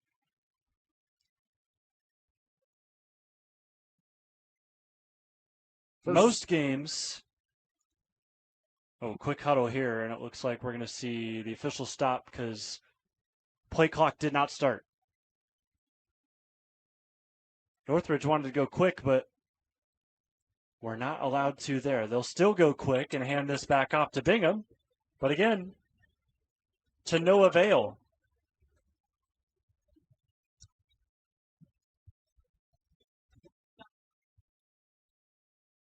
First half to now, and it's nothing of his own doing. They're giving it to him, and he's seeing some good looks, but then East Knox is really just doing a much better job in that front seven, really being able to take him down.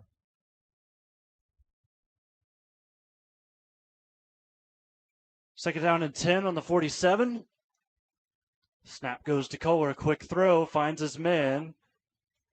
Breaks one tackle. Hit stick. Ball comes loose. East Knox has the football. Big hit by the Bulldogs. And they pry the ball free. Kincaid spills. And East Knox forces the first turnover of the second half. He got hit, fumbled the ball. East Knox takes advantage. First fumble loss this game, even though we've had a couple.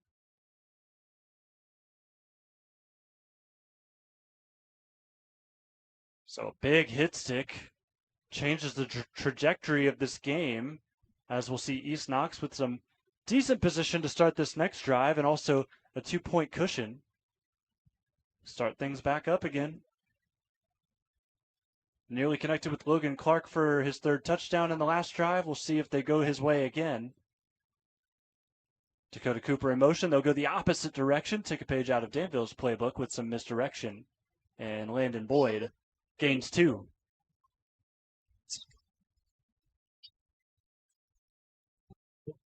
Because we know that they returned a lot of passing production from last year. But Landon Boyd able to get it done there for just a couple. Second 8 coming up off the turnover.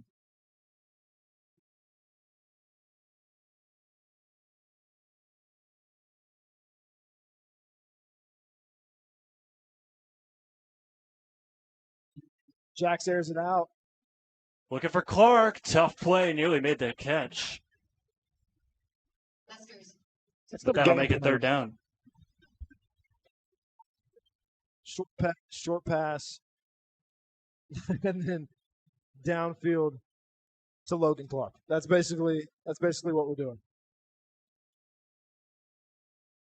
Not much in between that, Xander. We've got third down and 8. Clock stopped again at 5:13. No scores yet here in the third. Nobody's really gotten close. Shotgun snap. Lester takes it again, throws down the middle. Pass is complete.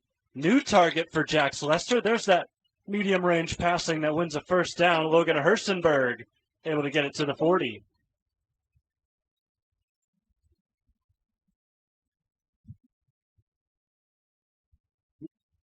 Herstenberg, solid throw from Lester. Herstenberg's first catch. He's made some plays on other sides of the ball. Special teams, he bobbled a kick return in the first quarter and picked it up, returned it all the way to the opposing 20 to set them up for their first touchdown of the game. But that his first offensive catch of the season. Looked like a missed false start. I thought I saw East Knox jump a little early, but the officials saw nothing, and that's going to be a first down. Take a look at this. Look at the bottom of your screen. Just a little bit of a jolt missed by the officials, and Dakota Cooper gets away with it.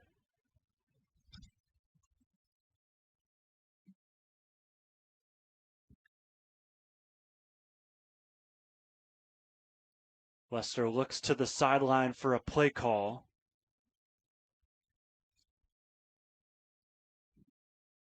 Northridge threatening to send 4.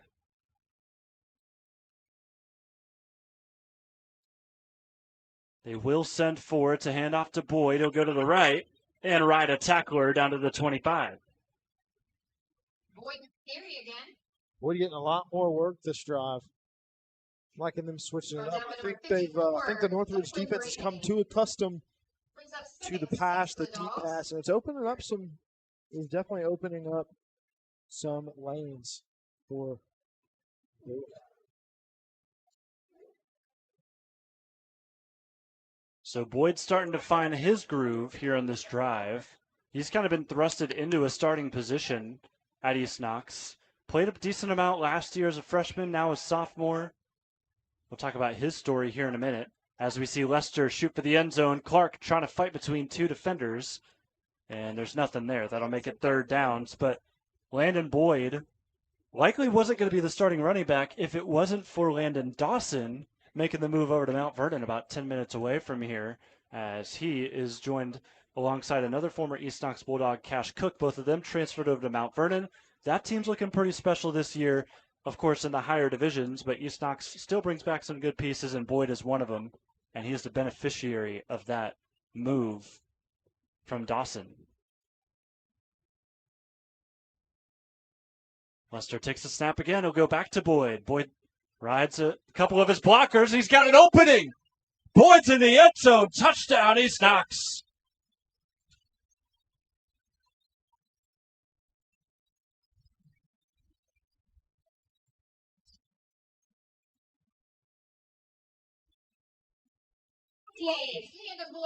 It's all the way down. Breaks off a little run, splits 2 defenders, and crosses the end game. And that's a good way to cap off a drive like that for the sophomore. His first touchdown of the season. And it looks like we'll see that offense come back out again to go for 2 to make it a 10-point game. Extra point they tried earlier in the game did not go well at all, so we'll likely see them go for 2 the rest of the game. And it looks like East Knox got Northridge to jump off sides, and Jax is loving it.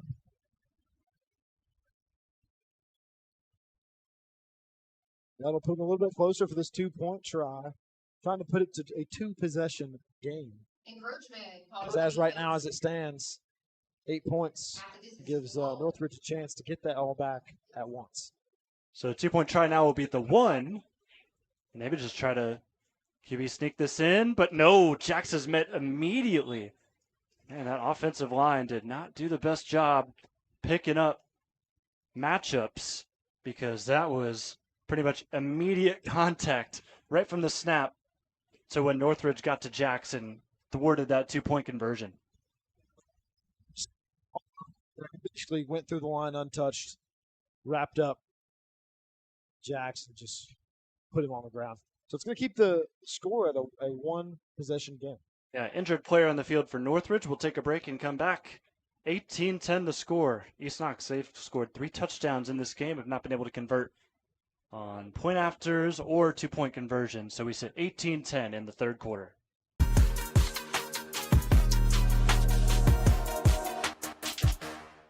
This place means everything to us.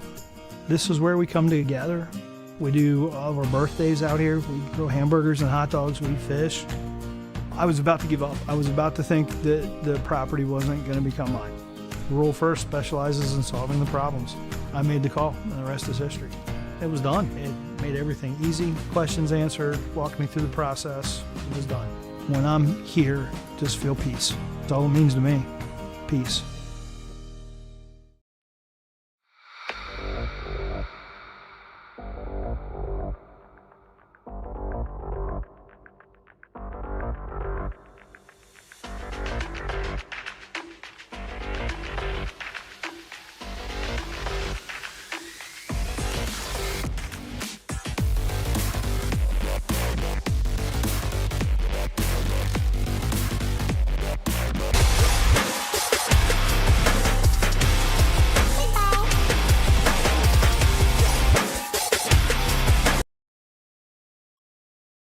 Well, I'll tell you what, the East Knox offense has been persistent. 3 touchdowns here in this game. They sit with an 18-10 lead, taking an extended timeout because we do have an injury on the field.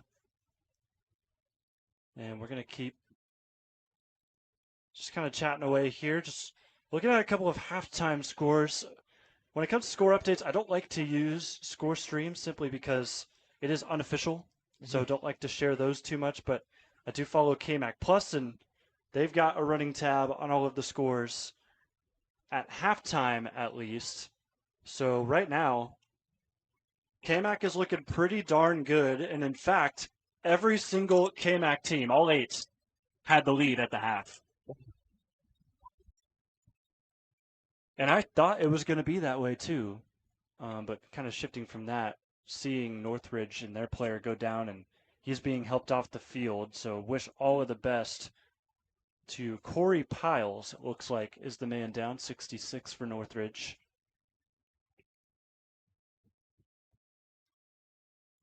Good sportsmanship from his teammates, helping him off of the field, checking in on him as well. Never like to see that. Back to the KMAC, just 8-0 right now, through the first half at least. I kind of figured that was going to be the case.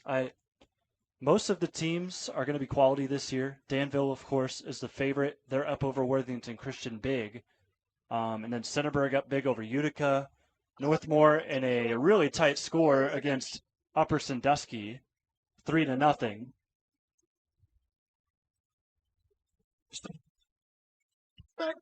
To me, so I'll take your word for it.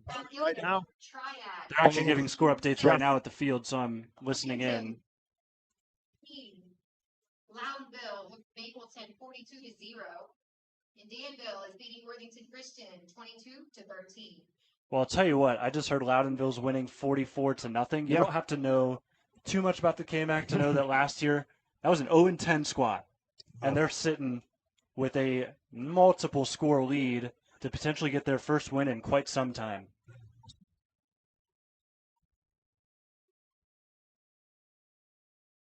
If the KMAC can go 8-0 today, I think everyone here at the OH Report land would be ecstatic as we see Northridge.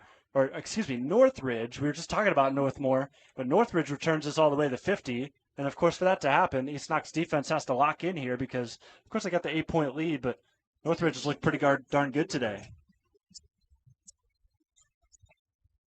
Not letting up any room for advancement from Northridge, and it's been all runs really, and it's been all stuff right at the line of scrimmage. They've gone to some short pass type stuff. We saw one completed to Kincaid that last drive, obviously, and then he got hit pretty hard and fumbled the ball. That was the first turnover of the game, and East Knox able to take advantage of it. So we'll see what Northridge has up this time. Quick handoff here. Bulldogs swarming against the rush, and however, a good job that time from Braden Bingham to kind of push himself forward to make it a solid gain of 4. There, and just kind of fall while he was being carried by some East Knox guys. That's the longest rush he's had in this half, I'd like to say.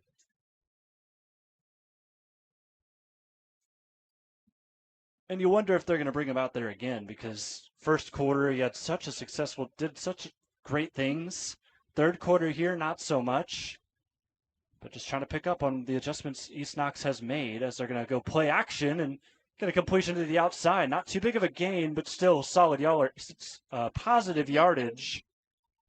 Third down and short on the way. Jump forward, get those extra couple of yards on the end of that play here. Moving the ball right now, obviously they got a third and short opportunity here, which is going to be crucial heading in pretty soon to the fourth quarter of this game. And they're going to need to create some momentum if they want to have a chance.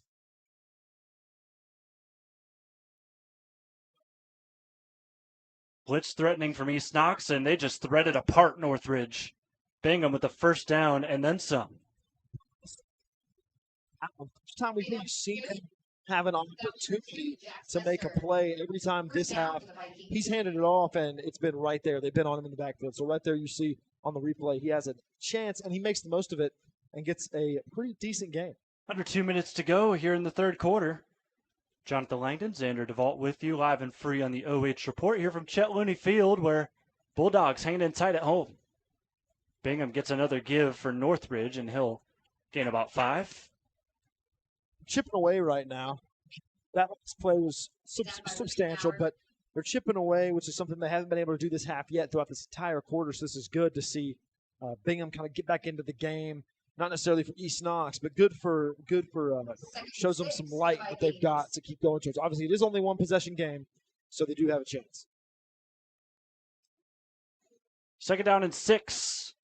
Ball in the 33 of East Knox. So go to the air this time. Cooper makes a quick tackle after the completion from Isler.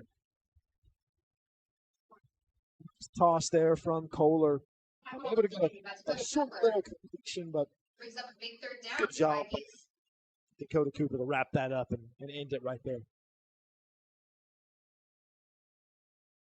Looks like for East Knox, they'll make a substitution. Wyatt McDowell, the junior, joins the defensive line wearing number 24. They'll shuffle around after the set. Snap from Kohler, handoff. Solid space, but an even better tackle by Jax to force that to a short gain. James Bingham, First down for the Vikings. Jax Lester, one-on-one. Whoever won that was either a touchdown or a tackle. I thought Bingham was gearing up to jump him for a second, and I would have been ecstatic. But a good tackle from Lester. 20 seconds left. We'll see if they get a playoff, but if they do, it'll be likely the last one of this quarter before we head to the fourth. Looks like they'll have to get some sort of playoff as the play clock is shorter. And that's going to force a timeout as the substitutions were not right for that play call. And that's a timeout you lose in crunch time. Part of the field. Also, you lose a timeout, which in a tight game like this could prove to be costly. So Northridge will have to talk things over and some chewing out after that miscommunication and substitutions flying around with low time on the play clock. Chance. That's the big thing. We've got a chance. It's not something they've seen yet in this second half. They have a chance. They're down in the Bulldogs side of the field in their area. 1st and 10, starting it off. They'll have one play here, obviously, to end the third quarter. And then fourth quarter, brand new slate. They got a chance to go down and tie the game. And if we can tie the game in the fourth quarter, we got a pretty solid matchup on our hands. Out of the timeout, it'll be a 1st down and 10. 5 seconds to go. So likely be the last play of the third frame.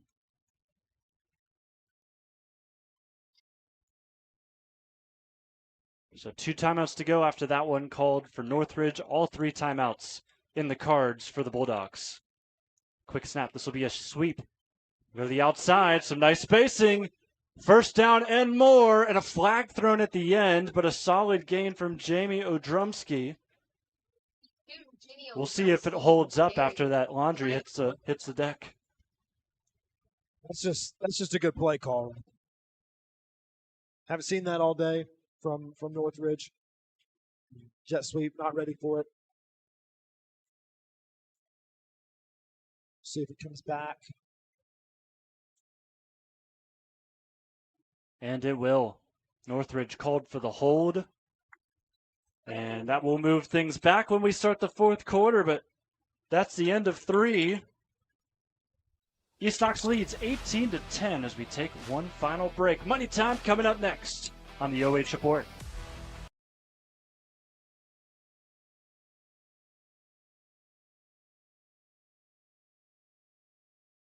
At Knox Community Hospital, your primary care physician is more than someone who delivers your test results, more than someone who writes prescriptions, more than someone who listens to your heart. We are your healthcare partner who takes the time to know you, listen to your concerns, and provide you with expert personalized care to make and keep you well. Because to us, you're more than just numbers on a chart. You're a neighbor and a friend. Knox Community Hospital, in the community, for the community.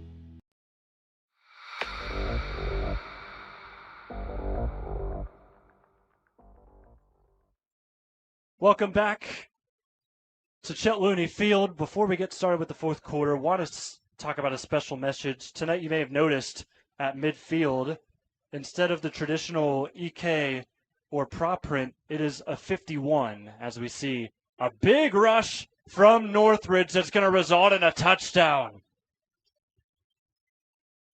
Bingham finds the end zone.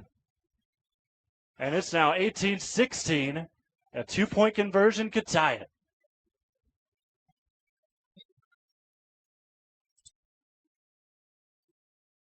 Stent out. It's good run from him, getting back into the game to make his presence felt. So a 2-point conversion on the way, most likely. First play of the fourth is a touchdown. And the Bulldogs are going to be put to work here as the ball hits the 4 for this 2-point try. Shifting to the left, he's in, we're tied. Perhaps too easy, hardly touched as he makes his way into the end zone to knot us up at 18.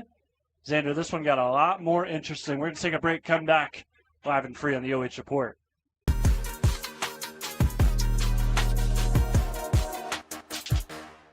This place means everything to us. This is where we come together. We do all of our birthdays out here. We grill hamburgers and hot dogs. We fish. I was about to give up. I was about to think that the property wasn't going to become mine. Rural First specializes in solving the problems. I made the call, and the rest is history. It was done. It made everything easy. Questions answered, walked me through the process. It was done. When I'm here, just feel peace. That's all it means to me. Peace.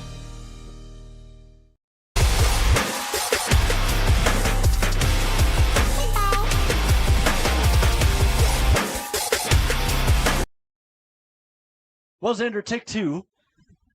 Talking about Aiden Riggle out at midfield. It's not a pod today. It's the number 51. Aiden Riggle is a senior captain at East Knox, currently in a battle against cancer. Aiden, we know you're watching here tonight. You need to know that Bulldog Country, Knox County, and even many beyond that are behind you and supporting you. Your courage, strength, and perseverance is inspiring to all, as many KMAC schools across Central Ohio have decided to wear purple, pink in support of Riggle and his fight for cancer. You saw the screen come up, a QR code. They're raising money for his cancer treatment.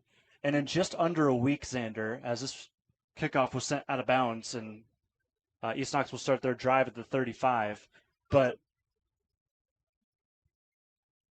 they've already raised $27,000 in a week, pretty much just over a week. And I was told by new athletic director Bailey Sprague, they're trying to aim for $30,000 by the end of tonight.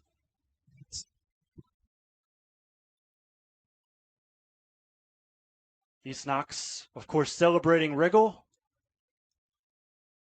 but also they've got a football game to win, and things got a lot more interesting after that last touchdown from Northridge as we see a spin move and a first down for Kason Fawcett. $1,000. Wow. That's just people supporting people. You know, it's really inspiring to see and to think of other schools that are opening up their Friday night lights for this year. You know, first game of the season, everybody's super excited, and you're not even wearing your team's colors, wearing another team's colors in honor of somebody else. That's just incredible. Yeah, Fredericktown was the main one that I saw, that their student section today is not wearing red, they're wearing purple, which is fantastic, and they're currently winning against Highland in a big rivalry game, trying to keep that 8-0 streak alive for the KMAC potentially here to start this season, as this time Fawcett can't hold in that pass on first down and 10.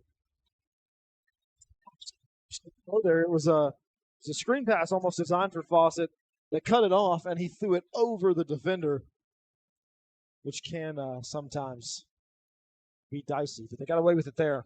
Didn't get a completion though.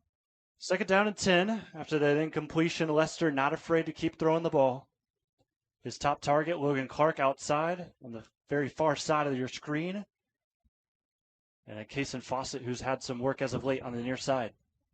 Snap, Lester fakes. He's going to try to throw for Clark, but a miscommunication. He went on a deep route, but that was thrown about 5 yards past the line of scrimmage.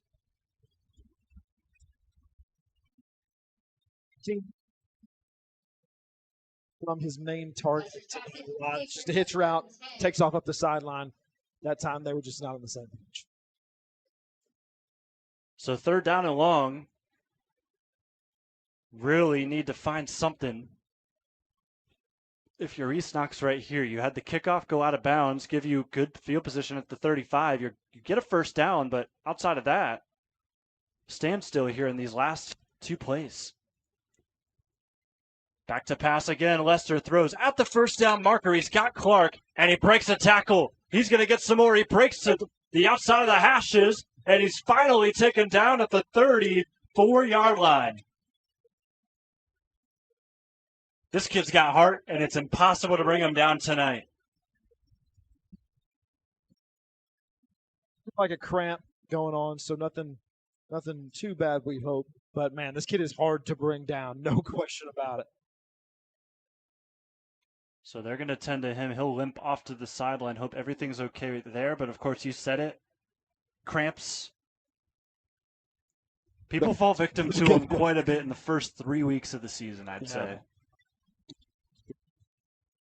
Good thing is something that can be fixed, you know, so not too bad. But it will hurt in the moment, Lester and the offense out on the field.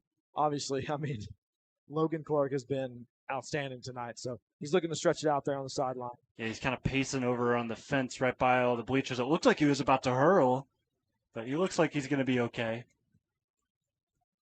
Back out to the field. Lester drops back, looking for his target yet again. Fawcett makes a catch, falls to the deck, and he's down at the 11 with a first down and plenty more. Look at this throw from Jax. Got that nice angle on that post route up to the outside. And how about it? Fawcett having a good drive. Sideline, Fawcett comes up big. East Knox was threatening to go no huddle. But now it looks like Jax will get that play call. Tie game at 18, nearing 10 minutes to go here in the contest. Lester with Boyd in the left sidecar. He'll give it to him. And Boyd is met immediately, potentially a gain of 1. Northridge is hype about that stop. To the field, which is something Northridge needs to notice, because if not, they could fall victim to another Logan Clark touchdown. Well, as East Knox gets set here, just want to say it looks like it's going to be another rough year for the Firelands Conference, because we talked about Loudonville taking down, pretty much going to take down Mapleton. They were up 44-0 at one point. Elsewhere, Lucas currently beaten up on Plymouth, 51-0. Low snap. Lester just has to scoop it up and run, and he won't get far. Lester with the recovery. Way to scramble and Looks like something. Brings up a third. He's just for talking the to him. Dogs. Lester ran to the sideline with some urgency, and I thought for a second he might be injured, but he's not. He's good. And on 2 running plays, one of them that probably wasn't intended, it's just going to be rough yardage and third down, and they're going to say third down and 8. Ball's on the 10.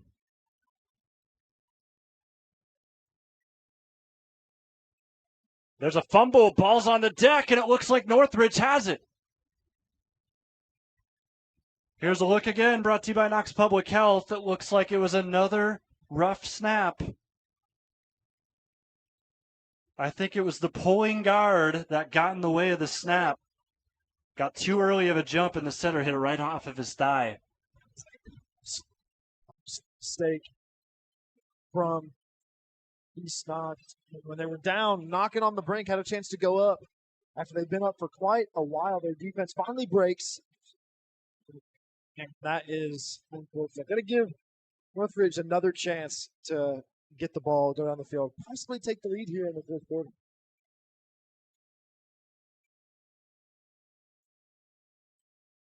So Northridge will go back to the drawing board offensively, and we see a flag on their first play.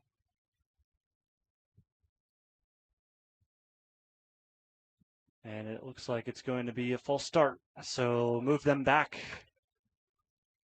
Of course, where they are right now, it's going to be half distance to the goal.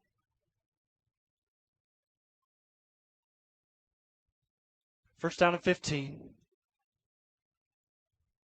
They'll draw up the play from the end zone. He stops. Still tied at 18, 8.5 to go. Things are heating up here at Chet Looney. Good handoff. That'll get some solid yardage back after the false start penalty. Looks like it'll be about 2nd and 9 after that carry from Bingham. First down line. Gain of about 5 yards on the play. Brings up 2nd and 9.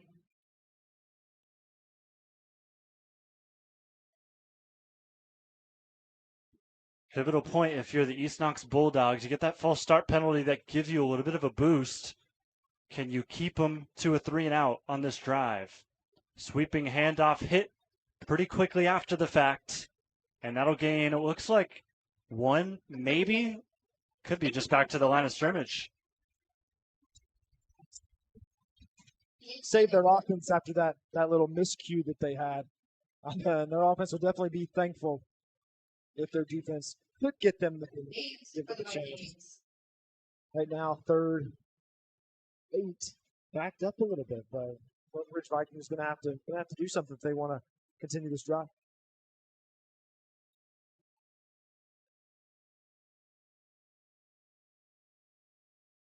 Third down and 9. Shift from the defensive line at the last minute from East Knox, rolling out to the left. Throw is complete.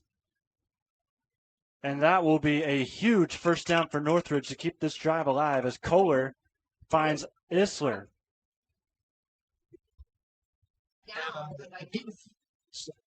Ran full speed forward to the first down line and then just sat down and allowed the ball to come to him. And with that, it's going to be a first down for Northridge. Clock will rule down. We'll see if Northridge tries to really just take their time and make this the last drive of the game, potentially. Shotgun set, just like all game long. It'll be a QB draw, but first it looks like a mimic of the last set of downs, a false start. So doing that, when you're trying to start a drive and you're trying to start a set of downs, you can't keep shooting yourself in the foot like that. Obviously, they were able to get out of it last time, but we'll see here. They'll start again first and 15. 5 yards penalty makes first and 15.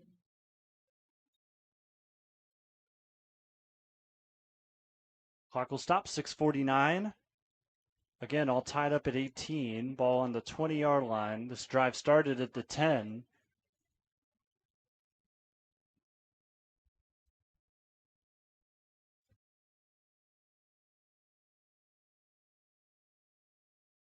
Drive that Northridge has to do something on if they want a chance to win here. Kohler takes the snap. Fake handoff, throw on a slant, broken up by Hersenberg. Try to go with a quick slant, just like East Knox has done all game on their side of the ball. But Hersenberg read it like a book. Late in this second half. And like I said, this drive, you can't, with 6:40 left, you can't afford to run your drive, not score, and then give it back to the other team.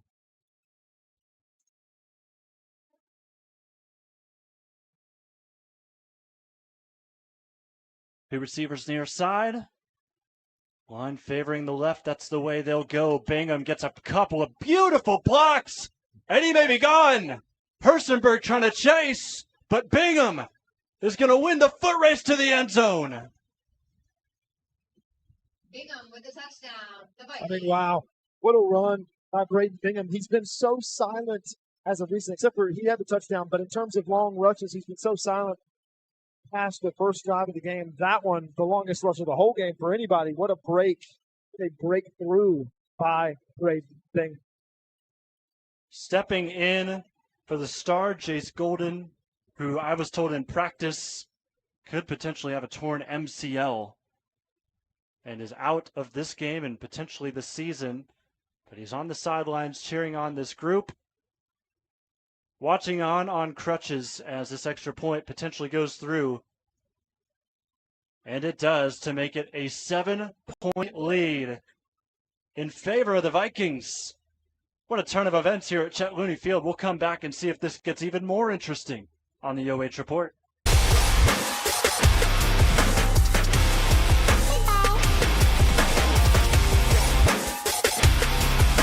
This place means everything to us.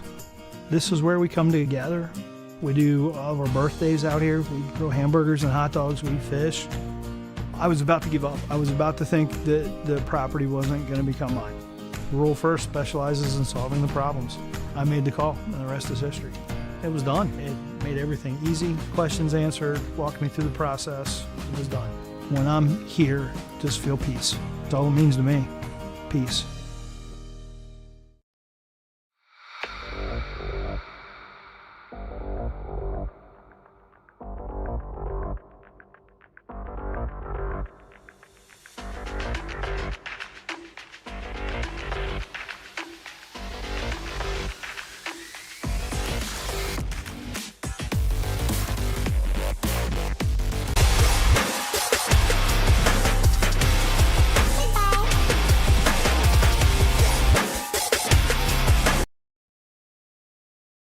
Northridge will kick it back off to East Knox after scoring a mega touchdown all the way back from their own 20. An 80-yard rush to give the Vikings the lead here on the road. Hersenberg got a solid return in the first half. Here he goes again to the 40. Stays in bounds. Follows a couple blockers to midfield.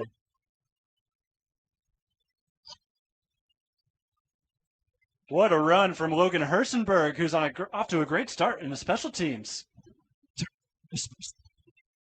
He gives up a play like that to the other team. It can be debilitating for your entire squad, especially when a lot of the offensive players are playing defense. So the fact that Hersenberg was able to come out, get a great return, is going to put this offense in a great spot in a time when they need a score here in the fourth quarter.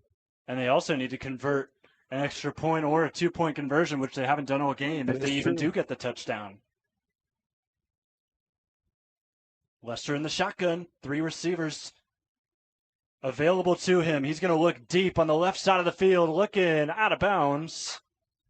Rush Beatty had a beat on the corner, but he did shift out of bounds.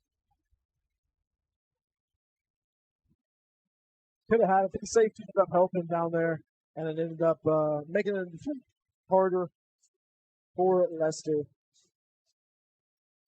So how about that? Shooting for the stars on first down and long. So now you have to regroup on second, and I would think get at least some yardage out of this next play. Something you don't want to bring it down to a 3rd and 10, even though you are starting on the other side of the 50, and they probably would go for it if it got to a 4th and long situation. But you don't want to spend that. Fan base for Northridge getting hype. However, Jax Lester makes do, gets a solid gain, and it looks like it'll be about 3rd and 4. So 3rd and manageable, just as we said. They wanted to get some positive yardage if you're East Knox. They did just that, set themselves up to do really anything they want. QB sneak there.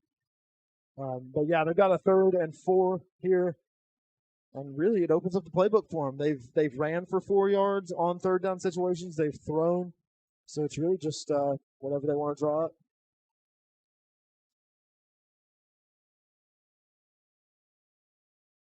Approaching the 5-minute mark here. Snap given to Boyd. Boyd's got the 1st down and more. Keeps the drive alive.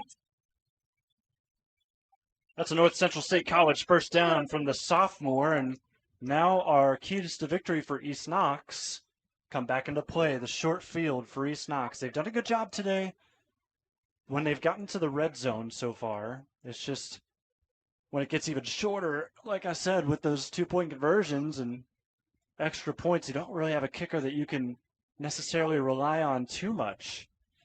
But of course, got to get that touchdown first. Boyd trying to move him forward closer, but he's stuffed at the line. The scrimmage there.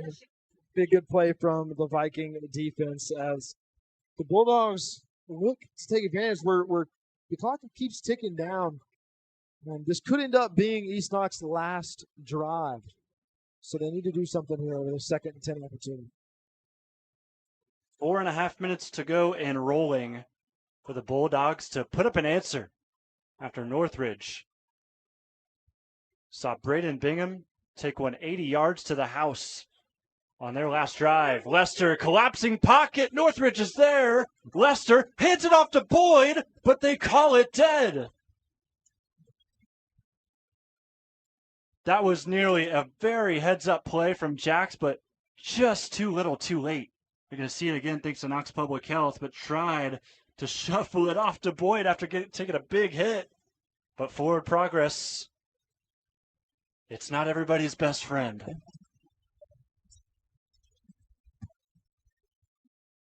Been something to see. He could have had a touchdown. Everybody was committed to Jax. But after Boyd took that handoff, he could have, as you said, took it for 6. 3rd and long instead. Northridge is there again. This time he tosses it up to Boyd, and they blow it dead again.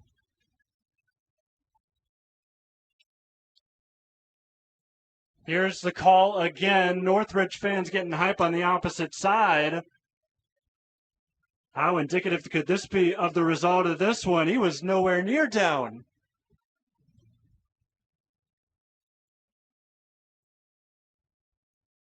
Jax took note of what they called last play, and then this time, in our eyes, did the right thing. But still, the call is made. It's a sack, and it's now 4th down and long. Very long. He wasn't anywhere near down there. And that was a smart heads-up play by Lester, and it could have proven very beneficial for the Bulldogs offense. Now a 3rd and 12. They've converted a 4th down before. This time they complete it, but it is going to be about 2 yards short.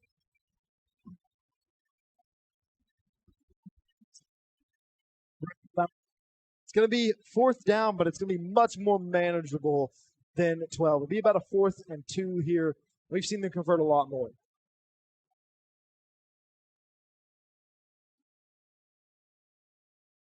So the Bulldogs making it manageable.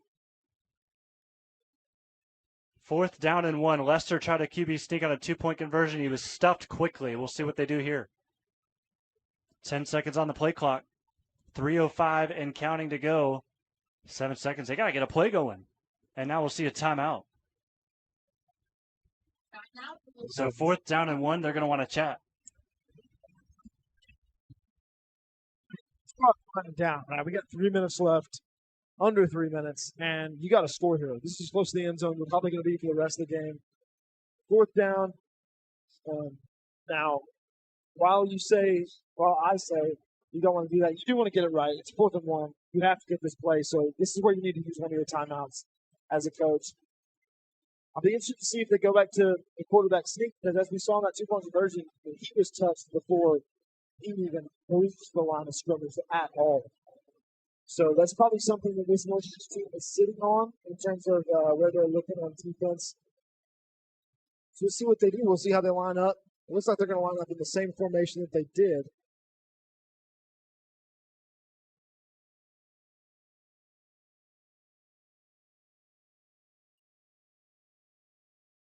Same formation, not as much confusion. They know what they're running.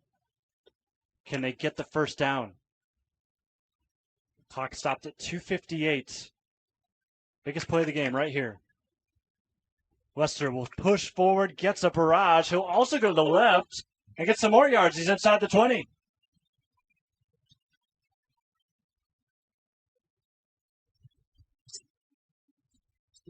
Push type of play. The second that he got that ball, his teammates got behind him, and he was able to get around the edge, which did help, but they definitely helped push him across that first down line, which was absolutely crucial, critical, needed to happen, because we got 2:40 left on this clock and out. Same formation. It worked last time. Why not try it again? Northridge tries to get a jump on it, and Lester pushes forward for 2, maybe 3. Is never a bad thing, but they've got to do some work here. Second 8. Got 2 minutes on the clock. I mean, you can't help but wonder when they're going to look to Logan Clark.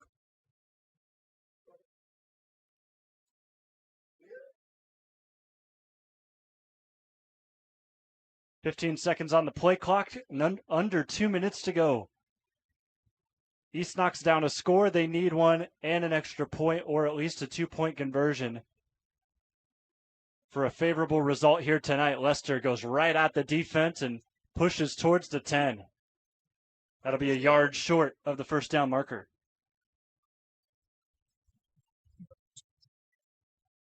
Though we got 3rd and about 3 here. So, like we talked about earlier, their playbook's open. They've been running a lot this drive. I'll be interested to see if they could keep with it, if they are confident in it, or if they switch it up, try to change up the defense, and throw a little pass. You see Clark out on the far side. Motion from Boyd. They're going to shift to the left. Lester riding his offensive line. Doesn't look like he has it yet. And that he does not, but it will be 4th down and 1. So I guess the method of 3 yards in a cloud of dust being used here. Pretty call there. I mean, they're playing for 4 downs. You know they are, because they're going to use all 4 downs. So in that sense, they got closer a little bit. The spot was not generous. Yeah. I thought they got past the 10. They're right at the 10. 4th down. This could be the game. 40 seconds to go. And it looks like we've got a flag. Northridge points out a false start. It looks like that might be the case. You'll get a look at it here again. And, yep, both Batty and Boyd behind. Jax Lester jumped. And that is huge. It's going to make it 4th down and 6.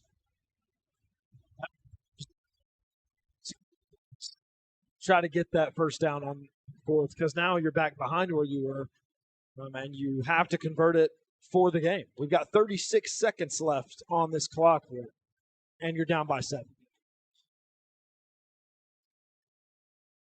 And you realistically probably can't kick an extra point, as we've seen. They haven't kicked it since the first touchdown they scored. And it didn't even get over the line.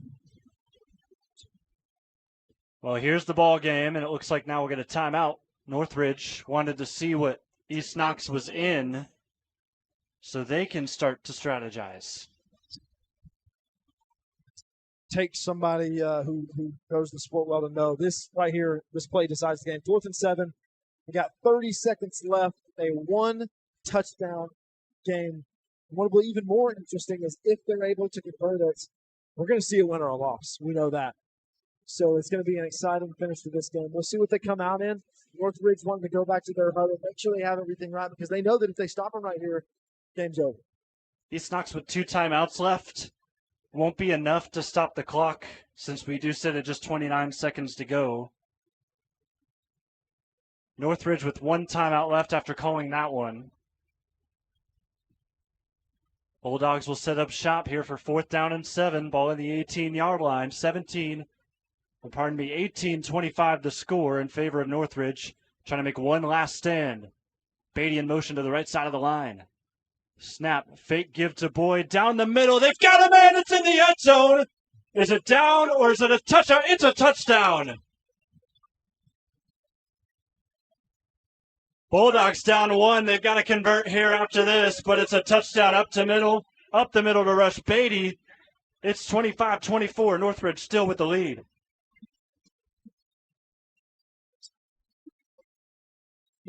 Nice little seam beater there by Russ, Batty, right up the middle, and they're able to score on it.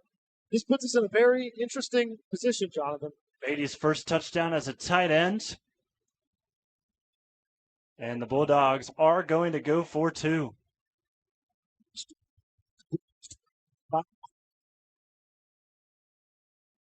Could we see a carbon copy just with some better offense? 25-24, East Knox looking to try and take the lead. Big rush, throw, intercepted. And Northridge can't return it. They'll just toss it back to the official. Ball is dead, but Northridge celebrating. It looks like they're going to run away with this one on the road after Lester's hit as he throws, but there is a flag. I came real late after they celebrated. I don't think it's anything to do with the hit. I've been wrong before.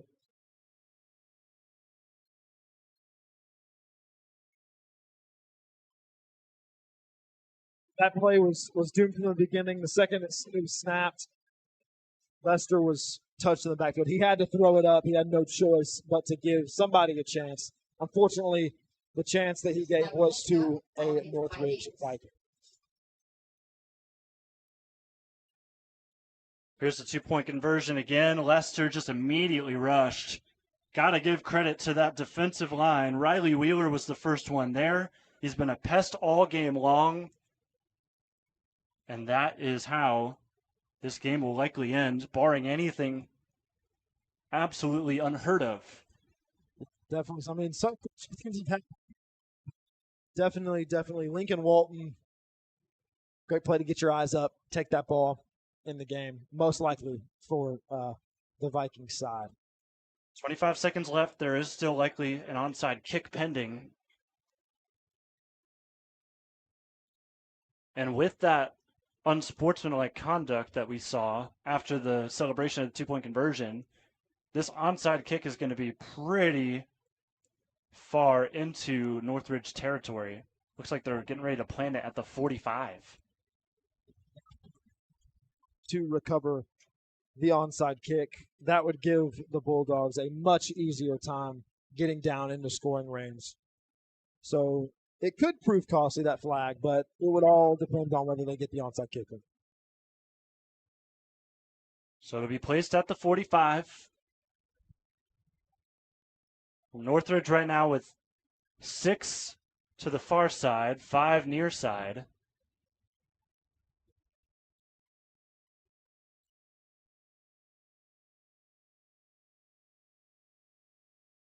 Big kick coming up from Carver Stevens, the senior. And now we'll see a timeout. I don't think Northridge was too happy with their lineup right there. Check. Make sure that the hands team knows what they're doing and how they're going to play this, because this is still important. And we've kind of been making it out to be, it's a foregone conclusion, but this is a very important. If East Knox were to recover, it sounds like it could be a very different outcome. But you got to feel for Jax Lester and the Bulldogs, seeing that 1-point deficit on the scoreboard to close out this game.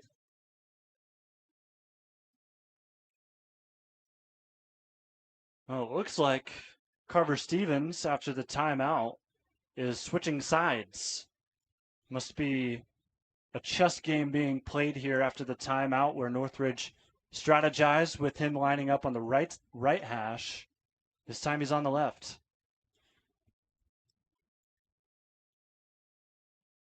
Stevens, it's got to be the kick of his life. And it looks like now we've got a timeout on East Knox's side. Really want to make sure they're ready for this play. Both teams got to make sure they know what they're doing because both teams have a chance to win on this play. So it'll just depend on the kick. Honestly, it'll depend on Stevens. One timeout left for East Knox. Northridge used their last already. 25 seconds to go. Northridge with the 25-24 advantage. What a start to the year. Nice tight contest, just like this game has typically been in the last couple of years between these two schools. Could there be more dramatics left here at Chet Looney Field? New kicker. Dakota Cooper's going to take his crack at it. He's going to go deep on it, and it's easily scooped up. I don't know what the process was there, but in the end, Northridge dives on the football, and it looks like they're going to run away with a win.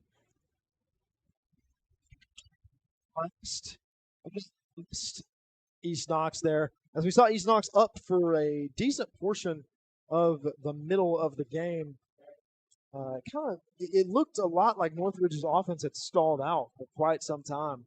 Here in the second half, man, I mean, Braden Bingham came back and just proved us wrong. I mean, he hadn't been doing anything. Then he breaks off that 80-yard touchdown run, and now it's all Northridge. East Knox fans starting to pack up, get ready to head out of the bleachers. This one pretty much done and dusted. Victory formation as Kohler takes a knee. East Knox has one final timeout. Looks like they will not use it. And for the second year in a row, the Bulldogs fall by 1 to the Northridge Vikings. A team looking to make a solid run in the LCL this season. Well, they're off to a pretty darn good start in non-conference play. What a finish here. Northridge 25, East Knox 24. Coming up, your MVP of this one. And some final discussions to put a bow on week 1 of the football season on the OH Report.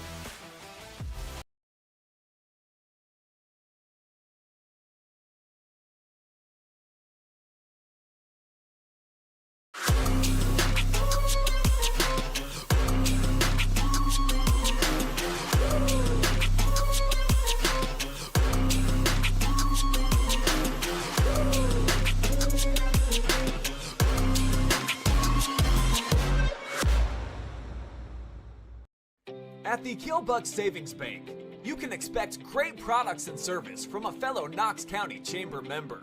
Now offering premier card processing solutions and services, ensuring the business owners understand their credit card processing fees. We have a wide selection of card processing solutions that provide lower fees, faster payment, additional security, exceptional marketing features, and help to improve your business operations and customer experience. At Knox Community Hospital, your primary care physician is more than someone who delivers your test results, more than someone who writes prescriptions, more than someone who listens to your heart. We are your healthcare partner who takes the time to know you, listen to your concerns, and provide you with expert personalized care to make and keep you well. Because to us, you're more than just numbers on a chart. You're a neighbor and a friend. Knox Community Hospital, in the community, for the community. This place means everything to us. This is where we come together. We do all of our birthdays out here. We grill hamburgers and hot dogs. We fish. I was about to give up. I was about to think that the property wasn't going to become mine. Rural First specializes in solving the problems. I made the call, and the rest is history.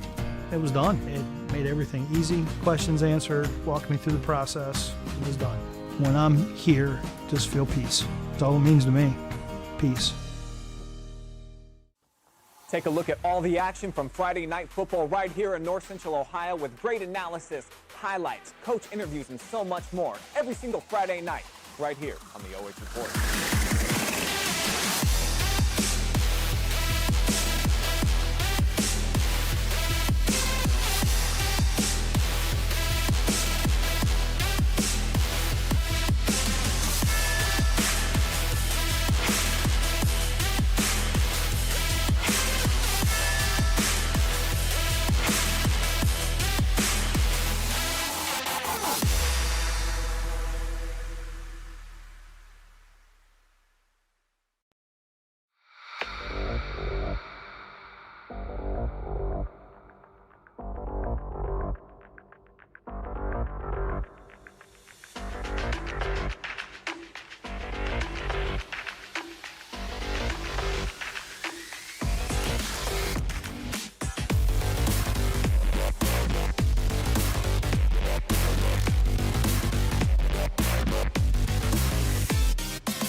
Listen, we're on OH Report with the North Central State College MVP for tonight's game, Braden Bingham from the Northridge Vikings. About 240 yards, 2 touchdowns. Easy night for Braden. Congratulations on an amazing game and a great win. So just starting off, start of the season, you're just getting going. Last year you guys played them. You said you've played them for the first game your first 4 years here. So open up the season with a familiar team, and you're able to get a win by 1 point just like you did last year. How's it feel to open up the season in that fashion? It feels amazing. Getting the season started, we're just getting started, man. We're just going to keep going. Yeah, and you had so many great runs, especially on that first drive. But there in the second half, you had an 80-yard touchdown run. What's going through your mind on a play like that? Not much. I just had one thing on my mind. It was the pylons, man. I was just aiming right for them. I just went. That's all that happened. Definitely run with abandon, and you had a lot of great plays throughout the game. So is there anybody that you want to thank on the team specifically? Offensive line for sure. Quarterback, Ty, great player. Offensive line most definitely, though. I want to kind of focus in on the prayer at the end of the game. It's so great to see two teams coming in together. So I just wanted to ask you, what does that mean to yourself as one of the athletes that gets to take part in such a community? It means so much to me. My whole family's believers. We believe in miracles, prayers come true, everything like that. And most of it meant more to us, like to help them, donate, everything. We want to do everything we can to help them. Absolutely, and I wanted to give you a chance here at the end to give some shout-outs. I know you gave a shout-out to the offensive line already, but anybody, coaches, parents, whoever you want. Coaches, Coach Calhoun especially, Coach, I'm not all there in the head. All the coaches up in the box, athletic director, everyone, man, made it happen. Yeah, great game from Braden Bingham, our North Central State College MVP for tonight's game. Braden, congratulations. Thank you so much. Thanks for watching.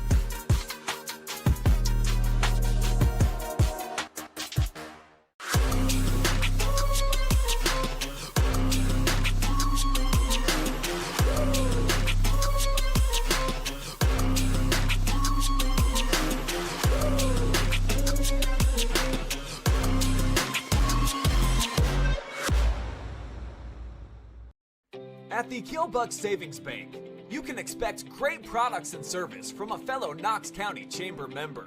Now offering premier card processing solutions and services, ensuring the business owners understand their credit card processing fees. We have a wide selection of card processing solutions that provide lower fees, faster payment, additional security, exceptional marketing features, and help to improve your business operations and customer experience. At Knox Community Hospital, your primary care physician is more than someone who delivers your test results, more than someone who writes prescriptions, more than someone who listens to your heart. We are your healthcare partner who takes the time to know you, listen to your concerns, and provide you with expert personalized care to make and keep you well. Because to us, you're more than just numbers on a chart. You're a neighbor and a friend. Knox Community Hospital, in the community, for the community. This place means everything to us. This is where we come together. We do all of our birthdays out here. We grill hamburgers and hot dogs. We fish. I was about to give up. I was about to think that the property wasn't going to become mine. Rural First specializes in solving the problems. I made the call, and the rest is history. It was done. It made everything easy. Questions answered, walked me through the process. It was done. When I'm here, just feel peace. That's all it means to me. Peace.